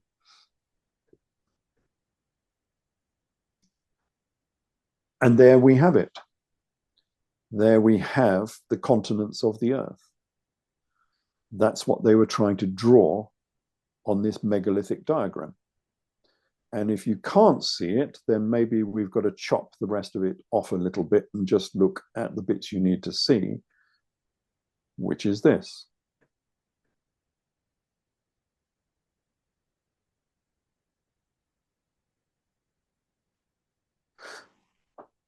So in this case, because again, the Grand Gallery, what on earth is the Grand Gallery for? You know, all of the shafts in these pyramids are like just over 1 meter high, 2 cubits. And then suddenly it widens out into this enormous great Grand Gallery, which is hugely tall ceiling on it. Well, in this scenario, it becomes Asia. And it matches Asia here. And then we get 2 indentations either side of the antechamber, which represent the Gulf and the Red Sea. And therefore the antechamber represents the Arabias. And then the king's chamber and all of those strange relieving chambers indicate Africa itself, with the pointed end of Africa on the end of it. And okay, so not much evidence there, you might say, but this does explain what all of these relieving chambers were actually doing, because if we look at Africa, it has exactly the same number of lines of latitude as Africa itself.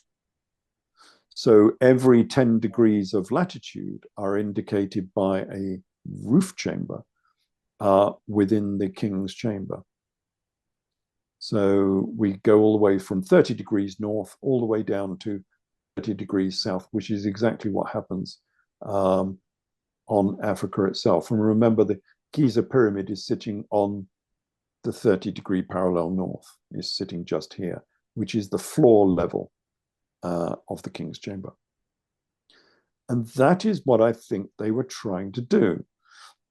Just like Avebury has artifacts from around the globe indicated on it, and we'll look at that later maybe, so does the king's chamber.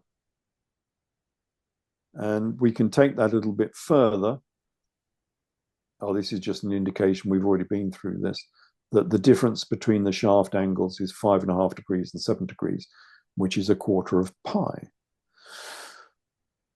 But this gives us an idea about what these shaft angles were for, because if we're drawing maps of the Earth, and of course Avebury was drawing a map of the Earth as well, what can you do with an Earth? What can you do with a map of an Earth? Well, you can mark things on it. And to mark something on it, you need a line of latitude and a line of longitude. You need a coordinate. And that, I think, is what these are. These are lines of latitude and longitude. And if we actually draw those on a map using the Giza meridian, not our meridian is based on London, on Greenwich, which is a recent invention. Of course, these people would be using Giza as their meridian. And if we draw it from Giza, we end up with this. So on the left is an image of Giza, which is sitting on the 30-degree parallel north. And if we draw from the equator and from the Giza meridian, and just plug in those coordinates, 39, 39, they're the Queen's Chamber coordinates. 45, 32.5, they are the King's Chamber coordinates. And we end up drawing on this map a huge, great triangle on our map. And strangely enough, the triangle we draw has the same dimensions as the Great Pyramid. Because remember, the Great Pyramid is a pi pyramid. It's 11 across the base. Symbolically, it's 11 across the base and 7 high. Multiply by those by 40, and of course you get the exact measurements of the Great Pyramid. So we end up with an enormous great Giza pyramid, Great Pyramid, sitting on your map. And where is it? It's here. So it's drawing on your map a big triangle to the north of India, up in the Himalaya. And that was a bit strange. But of course, at the time I was writing this, there was no way of finding out what was there, because there was no internet, of course. The internet hadn't really been invented in those days. So it was very difficult to find what on earth it might be pointing at, if that's what it was doing. So the first thing I did is I went to NASA, and I got some satellite, sorry, not satellite, these are photos from the space shuttle. So these are literally an astronaut pointing a camera out of the windows of the space shuttle and taking a picture of the Earth. And they did this all across a lot of parts of the Earth. And this is the center of that triangle. We'll see. Oh, well, might as well look at it here. Here we go. So this is a better map, a closer in map. And this is the triangle that it draws. And right in the center of this triangle, and it is the center of the triangle because, remember, this is a Mercator map. So with a Mercator map, things in the north get more and more stretched as you go further north. So that is actually in the center of this triangle. And the bit we're looking at is here. And so to visit this area, you've got to go up this glacier. This is a big glacier. This is the Baltoro glacier, which goes up to Concordia here, and then turns left and goes up here. And the bit we want to look at is here. which is quite famous. This is K2. It's the second highest mountain in the world. And it lies at the very, very center of this triangle that we've just drawn on this map, which was strange. And it was very difficult to get to because I actually went up there, to have a look at it. It takes over 2 weeks to walk there because there's no roads, of course. You've got to walk for 2 weeks before you can get there. And this is the path that you take.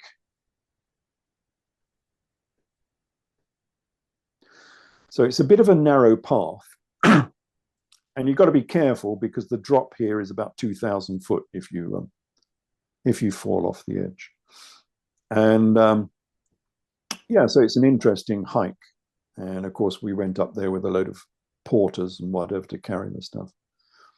And this is what you find when you get there. This is a glacier. I'm actually standing on a glacier here. Glaciers don't look white and pristine. They're covered in rocks. So this is actually a glacier walking up. That's K2 in the background. And there it is again. Looks like a pyramid to me. It does, doesn't it? Yeah. Well, that's what I found on some of these maps when I was looking at these maps. But of course, I couldn't get a decent image of K2 because, well, they didn't exist. I went down to Stamford's, which is the biggest map shop in the whole of London at that time. And the best they could do was pretty ratchet. Couldn't find anything on it.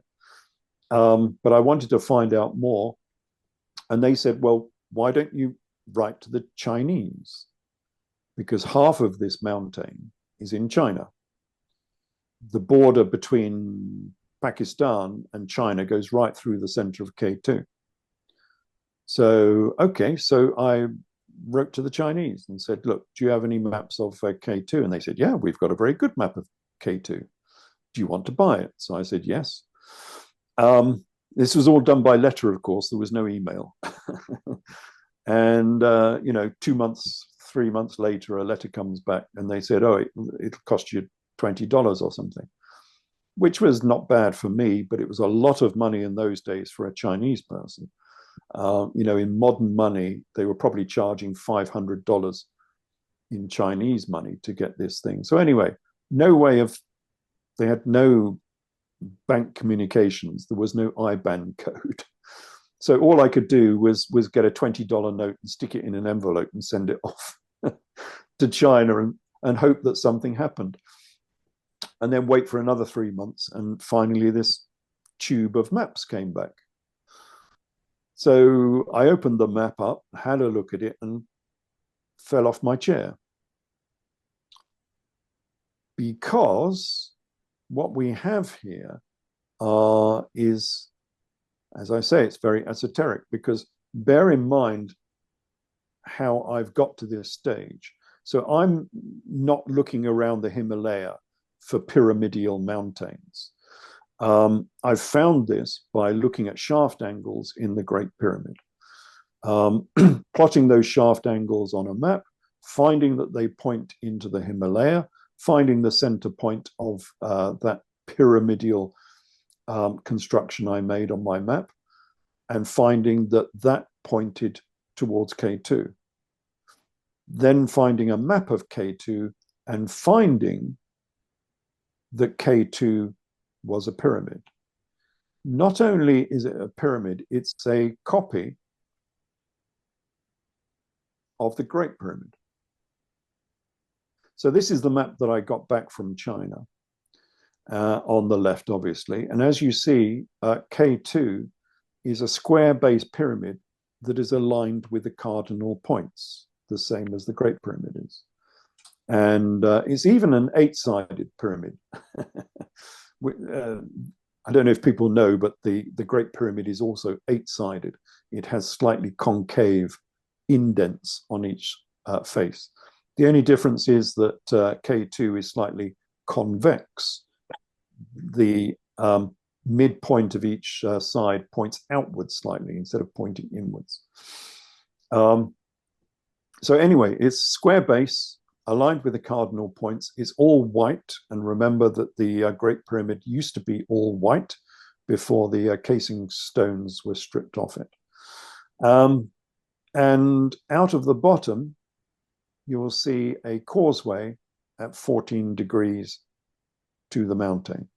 And of course, the Great Pyramid has a causeway at 14 degrees to the base of the pyramid. It's a copy of the Great Pyramid, or vice versa, of course. The Great Pyramid is a copy of K2. And that's odd.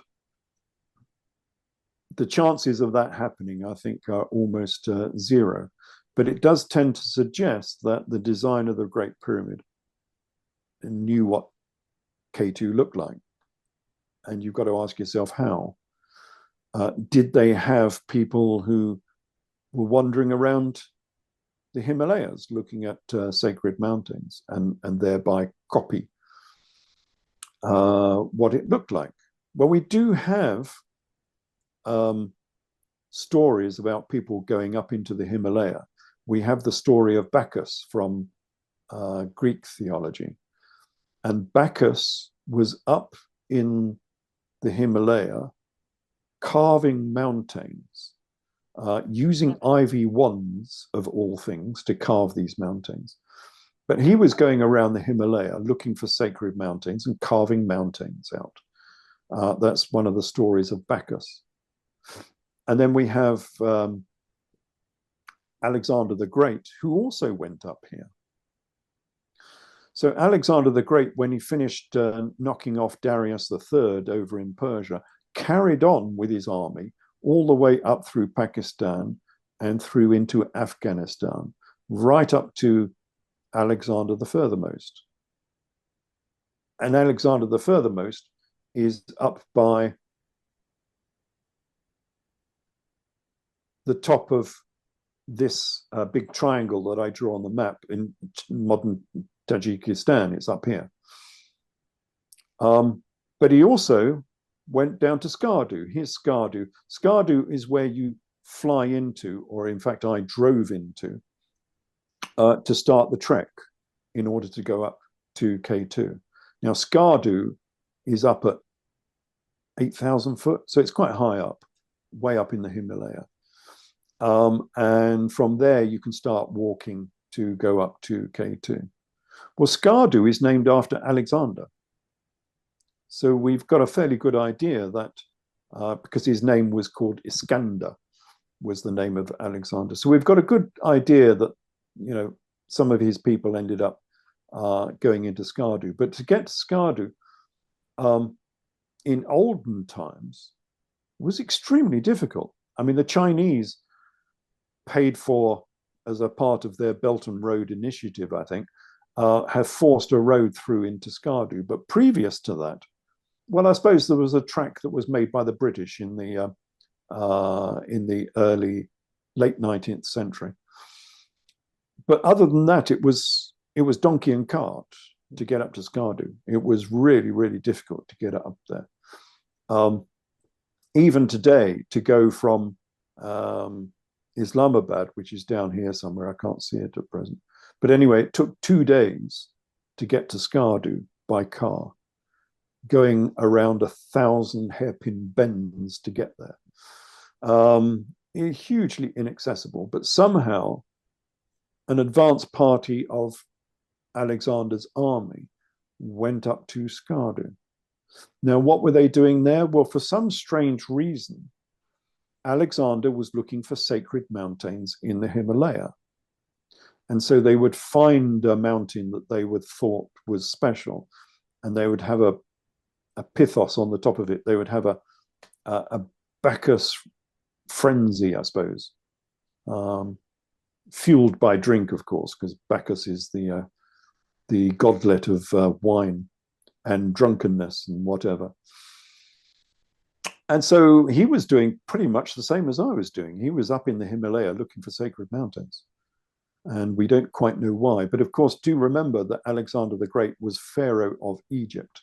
He had been initiated into the secrets of the Egyptian priesthood. He had gone to Siwa, which is sort of due west of Cairo, out into the Egyptian desert, to the oracle at Siwa, where he was initiated into the mysteries of the Egyptian mystery schools, and became a pharaoh. He was crowned as Pharaoh of Egypt. And thereafter, he ends up in the Himalaya, and we don't entirely know why. So perhaps he was on the same sort of quest. Perhaps he knew there was a sacred mountain up in the Himalaya, one that looked remarkably similar to the Great Pyramid of Egypt. I don't know. As I say, this is very esoteric. It's off the beaten track. It's going out on a limb. But this is the data. You can see the data. So all I can do for listeners and viewers is to give you the data, and you can make your own mind up. I have no particular dog in this fight. It's whatever you want to make of it. It's a mystery that I've found, and I've passed this mystery on, and someone else can have a look at it. Isn't that fascinating? Yeah. It is fascinating. When they find, I mean, there's stuff probably in the pyramid they haven't found yet. If or when they find that stuff, it might link up and add to the data, or someone might spot something you've not spotted on a more modern map, that kind of thing. So there is supposed to be another hidden chamber within the Great Pyramid. Yeah. You remember the new chamber mystery, which the Cosmic Ray Survey has indicated there might be a chamber there. I had my doubts about this Cosmic Ray Survey, but then they discovered the entrance chamber just behind the door, which they had predicted and turned out to be true. So, okay, well, perhaps there's more to this Cosmic Ray Survey than I thought. So there may well be another chamber to be found. And of course, we don't know what will be in that chamber. And the other thing that's odd is if the Great Pyramid is a copy of K2, and the Great Pyramid has chambers inside it, does that mean that K2 has chambers inside it? Now, that would be interesting if there was. There's a lot of structures, isn't there, around the world that Bolivia is one of them. There's one in Indonesia, I think.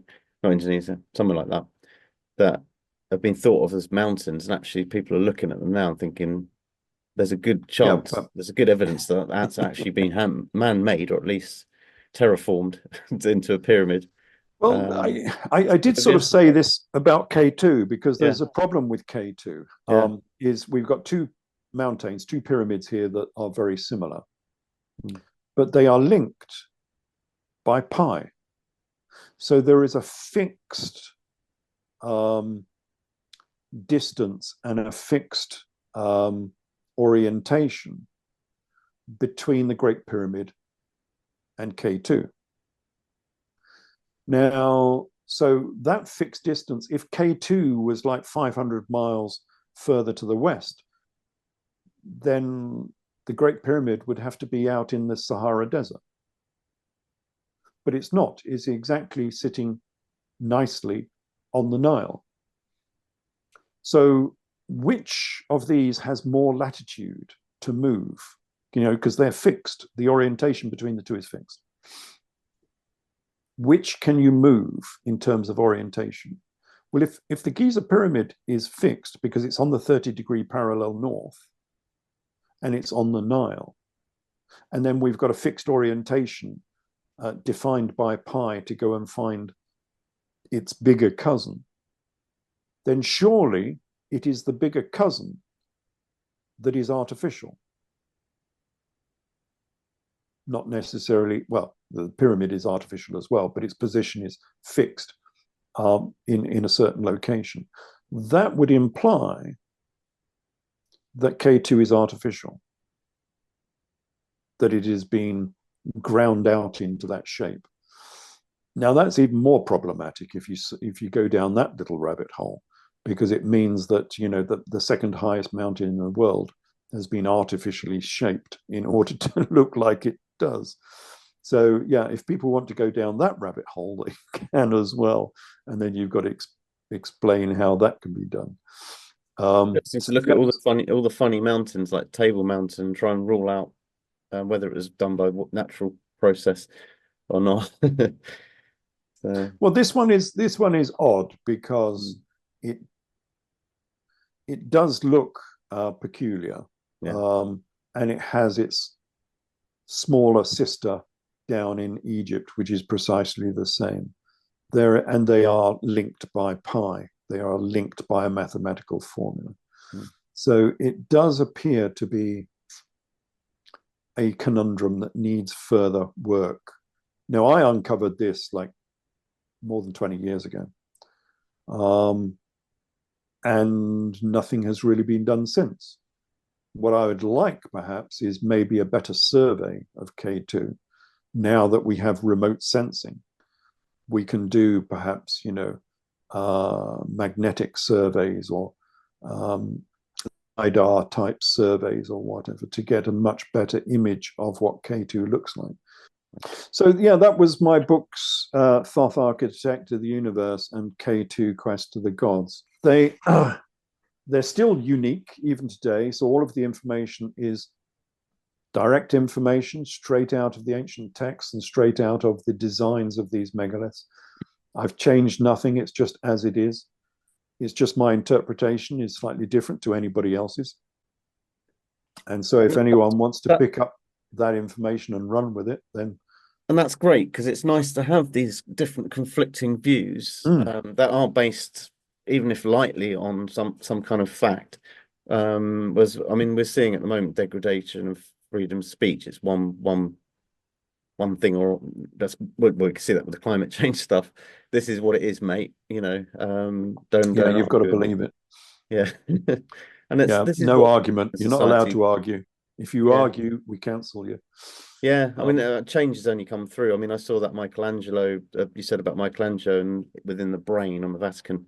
mm, Change can come through subtly, and stuff you're doing now will be picked up at some point, I'm sure, and someone else might with a, you know, Michelangelo type brain and be, oh my God, and see something that yes, how cool would that be?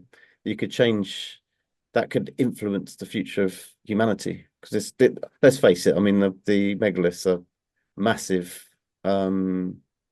signs for us, really, and that's why no one knows anything about it. It's great.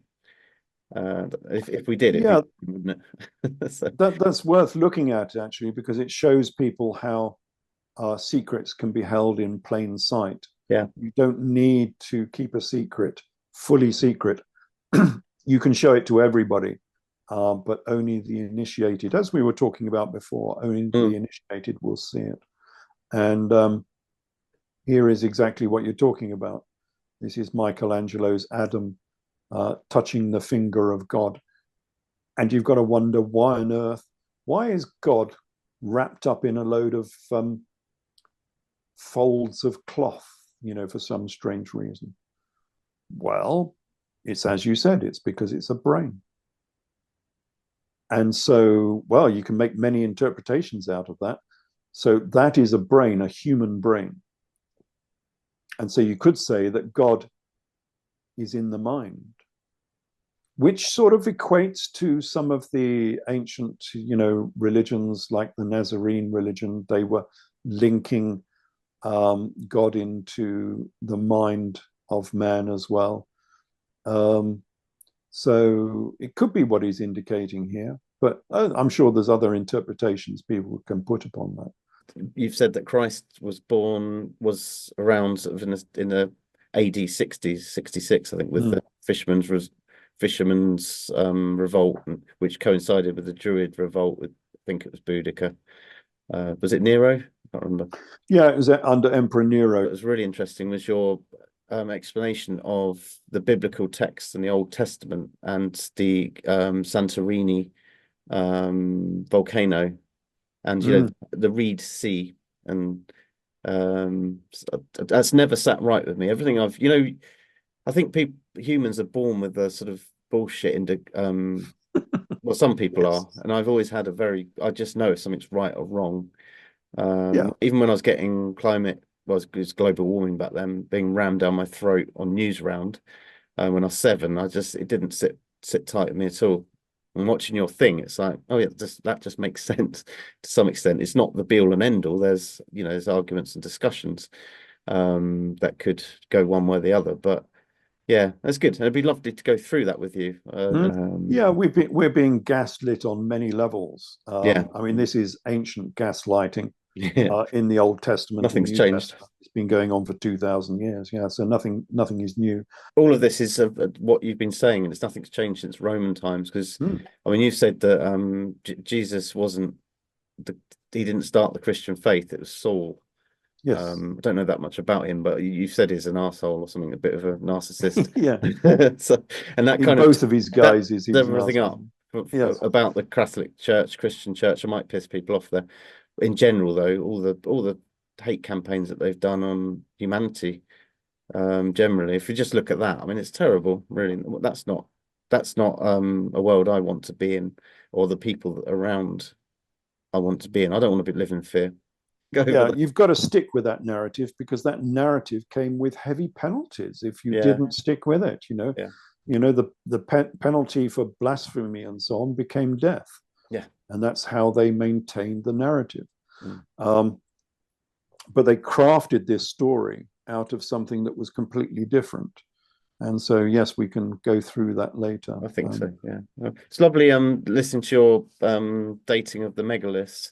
Not sure you've left anything out. Actually, it's been quite good. Apart from the Jewish zodiac, I thought that was quite fantastic. Yeah. And Unless you got time for that now, okay. And it had we Jesus could and Mary just Magdalene on. I don't know if it was that one. He was holding a globe and stuff. I thought that was quite cool to finish up, maybe. yes, just to finish up, because a lot of people don't know that the central symbol of Judaism. This is a zodiac from the Sea of Galilee, so this is quite relevant, obviously, to the New Testament and the Old Testament, because this is a Judaic zodiac.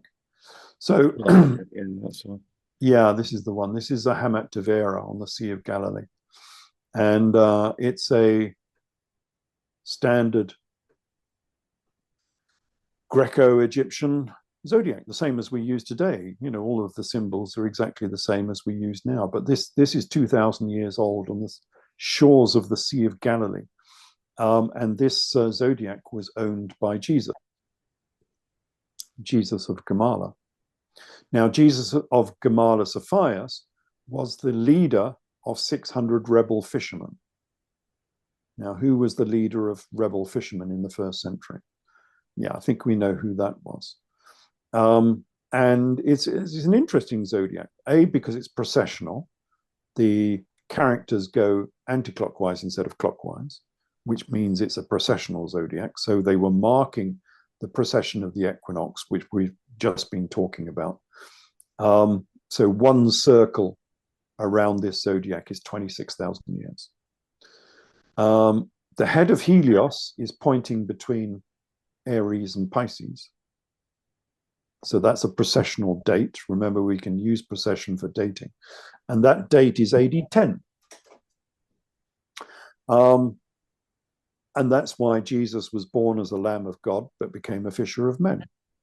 Again, it's processional. They were marking the procession of the equinox. Helios in the center, now that's heretical for starters. Within Judaism, you're not supposed to draw any images of animals, but we've got animals around the outside, and we've got Helios, the Greek sun god, in the middle. That's hugely heretical. That's why Josephus Flavius was sent to Tiberius to destroy this zodiac. And that we have that from Josephus himself. He said he was sent to destroy this zodiac. But yeah, here we have Jews. This is a Jewish zodiac. It's in a synagogue.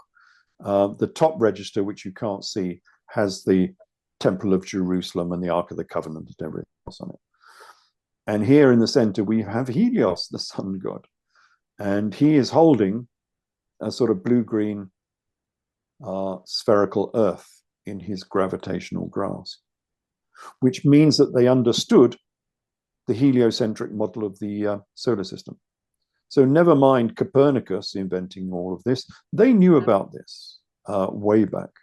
And Eratosthenes had already calculated the size of the Earth. He knew it was spherical. That was with two sticks, wasn't yeah, it? third century BC or something. Yeah. But they knew here that the Earth was a sphere, and it was held in the grasp of the sun. And on this is a sort of slightly blown up version of it. This Earth has lines of latitude and longitude on it, which are curved, indicating that they knew this was a sphere. So the Earth here is a spherical Earth. So yeah, these zodiacs are very interesting because it shows the level of knowledge they had within the Church of Jesus and James, because remember, this zodiac was owned by Jesus of Gamala. And there were quite a few of them. This wasn't just the only one. This is the one at Sepphoris. And quite a nice zodiac. Again, it's in a synagogue. Again, they've got Helios in the center. Helios, the sun god. And here they've got the sun and the moon in the center here. And the horses of Helios at the bottom. On the other one, they built a wall across it. So the chariot of Helios has been knocked off on that one because someone built a wall through it. But on here, you can see the chariot of Helios. And of course, we still have this same symbolism today. It's again how these symbols can be covered up and people don't even know what they're doing. Helios on his chariot is Santa Claus. So Helios used to charge across the skies, across the heavens, in his chariot drawn by 4 horses.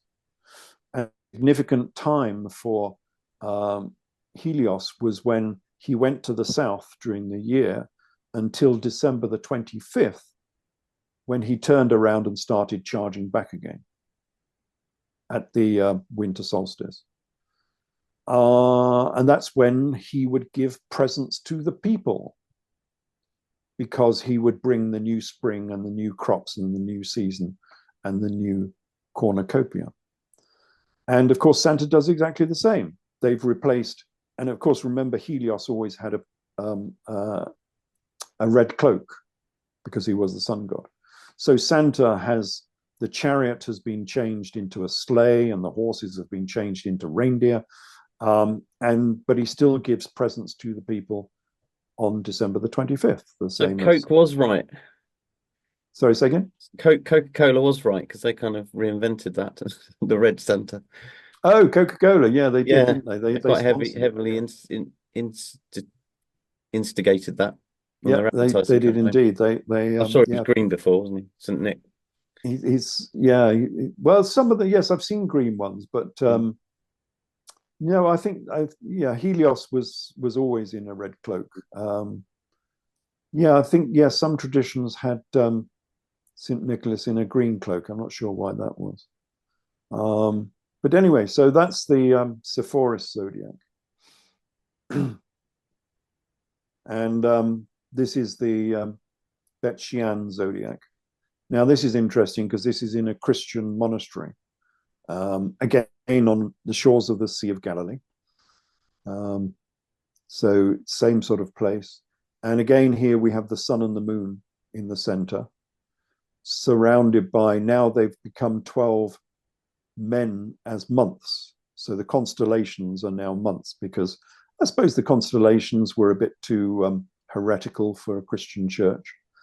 So now they've become months, and you can read off the months here, even though they're in Greek. On the left, Aprilos, Maios, Junios. On the right, we've got Octobros, Novembros. So they're still using the same months as we're using. It always seemed like the Romans were trying to push more three-dimensional worldly stuff, and to stop, they got rid of paganism, and because they used to be pagan. It's almost as if they tried to kind of, don't look up there. Do you know what I mean? Well, Christianity was crafted by someone who didn't understand this. That's why it got deleted from Christianity. So by pagan. I don't like the Yeah, I don't like the word pagan so much because it tends to mean somebody who's not very well educated. But these Sabaeans were highly educated, of course. They could track the motions of the stars and the planets and the heavens. It was the same as modern astronomy. But I mean, you look at like the average tribe with shamanistic tribes and stuff, and they're just they don't need to be educated in Yeah, a but Latin that's what way, that you know. they're They're trying to educated. denigrate people by equating them with shaman. This is nothing to do with shamanism. These Yeah. were highly educated astronomers. Yes. Yeah. It's not paganism at all in terms of what people might be thinking. Mm. These are people who are much more technologically educated than any Christian priest would have been. They understood an awful lot more. But the question with this one is, who is the sun and the moon, the man and the woman in the center, surrounded by 12 disciples? Jesus and This Mary. is Jesus and Mary. This is Jesus and Mary Magdalene. It was well known, of course, in that era that they were married. And here is, in a Christian monastery, this is a indication of Jesus and Mary surrounded by the 12 disciples, who are now months of the year, because they've changed it slightly, which used to be constellations of the zodiac, because there are 12 disciples, there are 12 months, there are 12 constellations of the zodiac, there are 12 tribes of Israel. It's all based on the same symbolism of the zodiac. So I saw in your videos it goes into the Arthurian and stuff, doesn't it? Like the Yeah, because they copied the same thing. Yeah, yeah. this is the I love that. Winchester. I love it the way that's supposed to be a myth, but it all links in if you look at stuff something differently. It Yeah, doesn't, isn't it? yes, we can go through that at some point, perhaps, because yeah, Arthurian legend is based on reality as well. Yeah. Not the usual reality that people think, but Mm. nevertheless on a reality. And this is the Arthurian Round Table. For people who have not seen this, this is a very old table. This is 800 years old or more, built by, I've forgotten his name, King, begins with an A. Anyway, it comes from ancient Arthur? history. No, not Arthur. But anyway, this is at the beginning of the sort of medieval period. And this was originally a table. It's now hanging on a wall. And the only difference here is they've got 24 knights instead of 12. And the king should be in the center, just as they are here, and just as Helios is in these. So the king really should have been sitting at the center. But they've redrawn this with Henry VIII, and they've put the Tudor rose in the center. Mm. But it's the same thing. And Arthurian legend says that this is a copy of the Round Table. The Last Supper Round Table. So the Last Supper table was supposed to be a round table. And the Arthurian Round Table was a copy of the Last Supper table. But what I say is the Last Supper table was actually a zodiac. So it wasn't a real table at all. It was a zodiac, because this is a big zodiac. You can sit around this for supper. So you can all bring your cushion, and you can have 12 disciples. If you were going to die the next morning, you're having a last supper, you'd want to sit in a circle so you could talk to everyone, wouldn't you? That would make you wouldn't sit like the Leonardo da Vinci one. You wouldn't just sit there going, "All right, Yeah. right down there," or James or John, all right, mate. I think Be together. I think he did that for artistic reasons, like probably, in films. They always have people on one side of the table, so the camera yeah, can be on the other side. enough. But originally, it was supposed to be a round table, and the Jesus character should be sitting in the center, with his surrounded by his 12 disciples, with each disciple having an emblem of a particular constellation as being their symbol. And yeah, that symbolism was copied down through the ages, and that symbolism was originally based upon the zodiac. He looks like the guy in the middle. He looks like that looks like a fence, and the kid's just kicked a ball over. He's like, okay, okay, have it back. Quite funny. Yeah, unfortunately, someone built a wall across the center, so Next all time I'm that going to keep it. it got destroyed. Yeah, Cool. and it's no longer there. It's a shame, but most of the zodiac is still there, which is good. Mm. So yeah, those are the secrets of the zodiacs, which you won't get taught about in I'm lucky many to have that places. the round table actually in Winchester because I'm a DJ. I've Oh actually yes. I've done a gig for all people actually. It was the round tablers, funnily enough. Oh yes, yes. From all over Europe they had a big event there, and I was DJing with it right in front of me. Didn't realize it Ah, was that so old. I in thought, that very hall. Yeah. yeah, the Grand Hall in Oh, Winchester. Yeah, so excellent. yeah, never realize it was that important or that old, really. So Yeah. that's quite cool. Yes. Yeah. It goes back a long way. It's 800 years. Nice. Yeah, but if anyone wants to have a look at my work, it's Yeah. mostly available on Amazon. Try to get to the 2017 or later editions. All of my editions are part of a series. So it should say part of the Egyptian Exodus series or the King Jesus series. There are lots of single books being sold on Amazon, which are not actually mine. They come from somewhere else. I've got a Facebook site, which is fairly active, which is ralph.ellis.144 on Facebook. I've got an X site now, a Twitter site, which is at Ralph Ellis, spelt with an F instead of the PH. That's fairly active and getting quite a lot of views on that. One of mine has already had 120,000 views on my postings there, so that's quite good. So yeah, and I have a YouTube site which is just, I think, Ralph Ellis with a PH, I think, YouTube Ralph Ellis. And if you see a thumbnail with a phoenix, a red and gold phoenix, that'll be my videos. The climate change stuff, that's papers, is it? Have you written a book on that? Yeah, no, I've written a paper on that. So it's a Yeah. proper peer-reviewed paper that was published in a journal. So we can go through that at some point as well. Yeah, that'd be good. Cool. Cool. Well, have a great afternoon. I really appreciate you spending the time chatting with me. It's been absolutely fascinating. Pleasure. Okay, we'll see you again later. Thanks, Ralph. Cheers.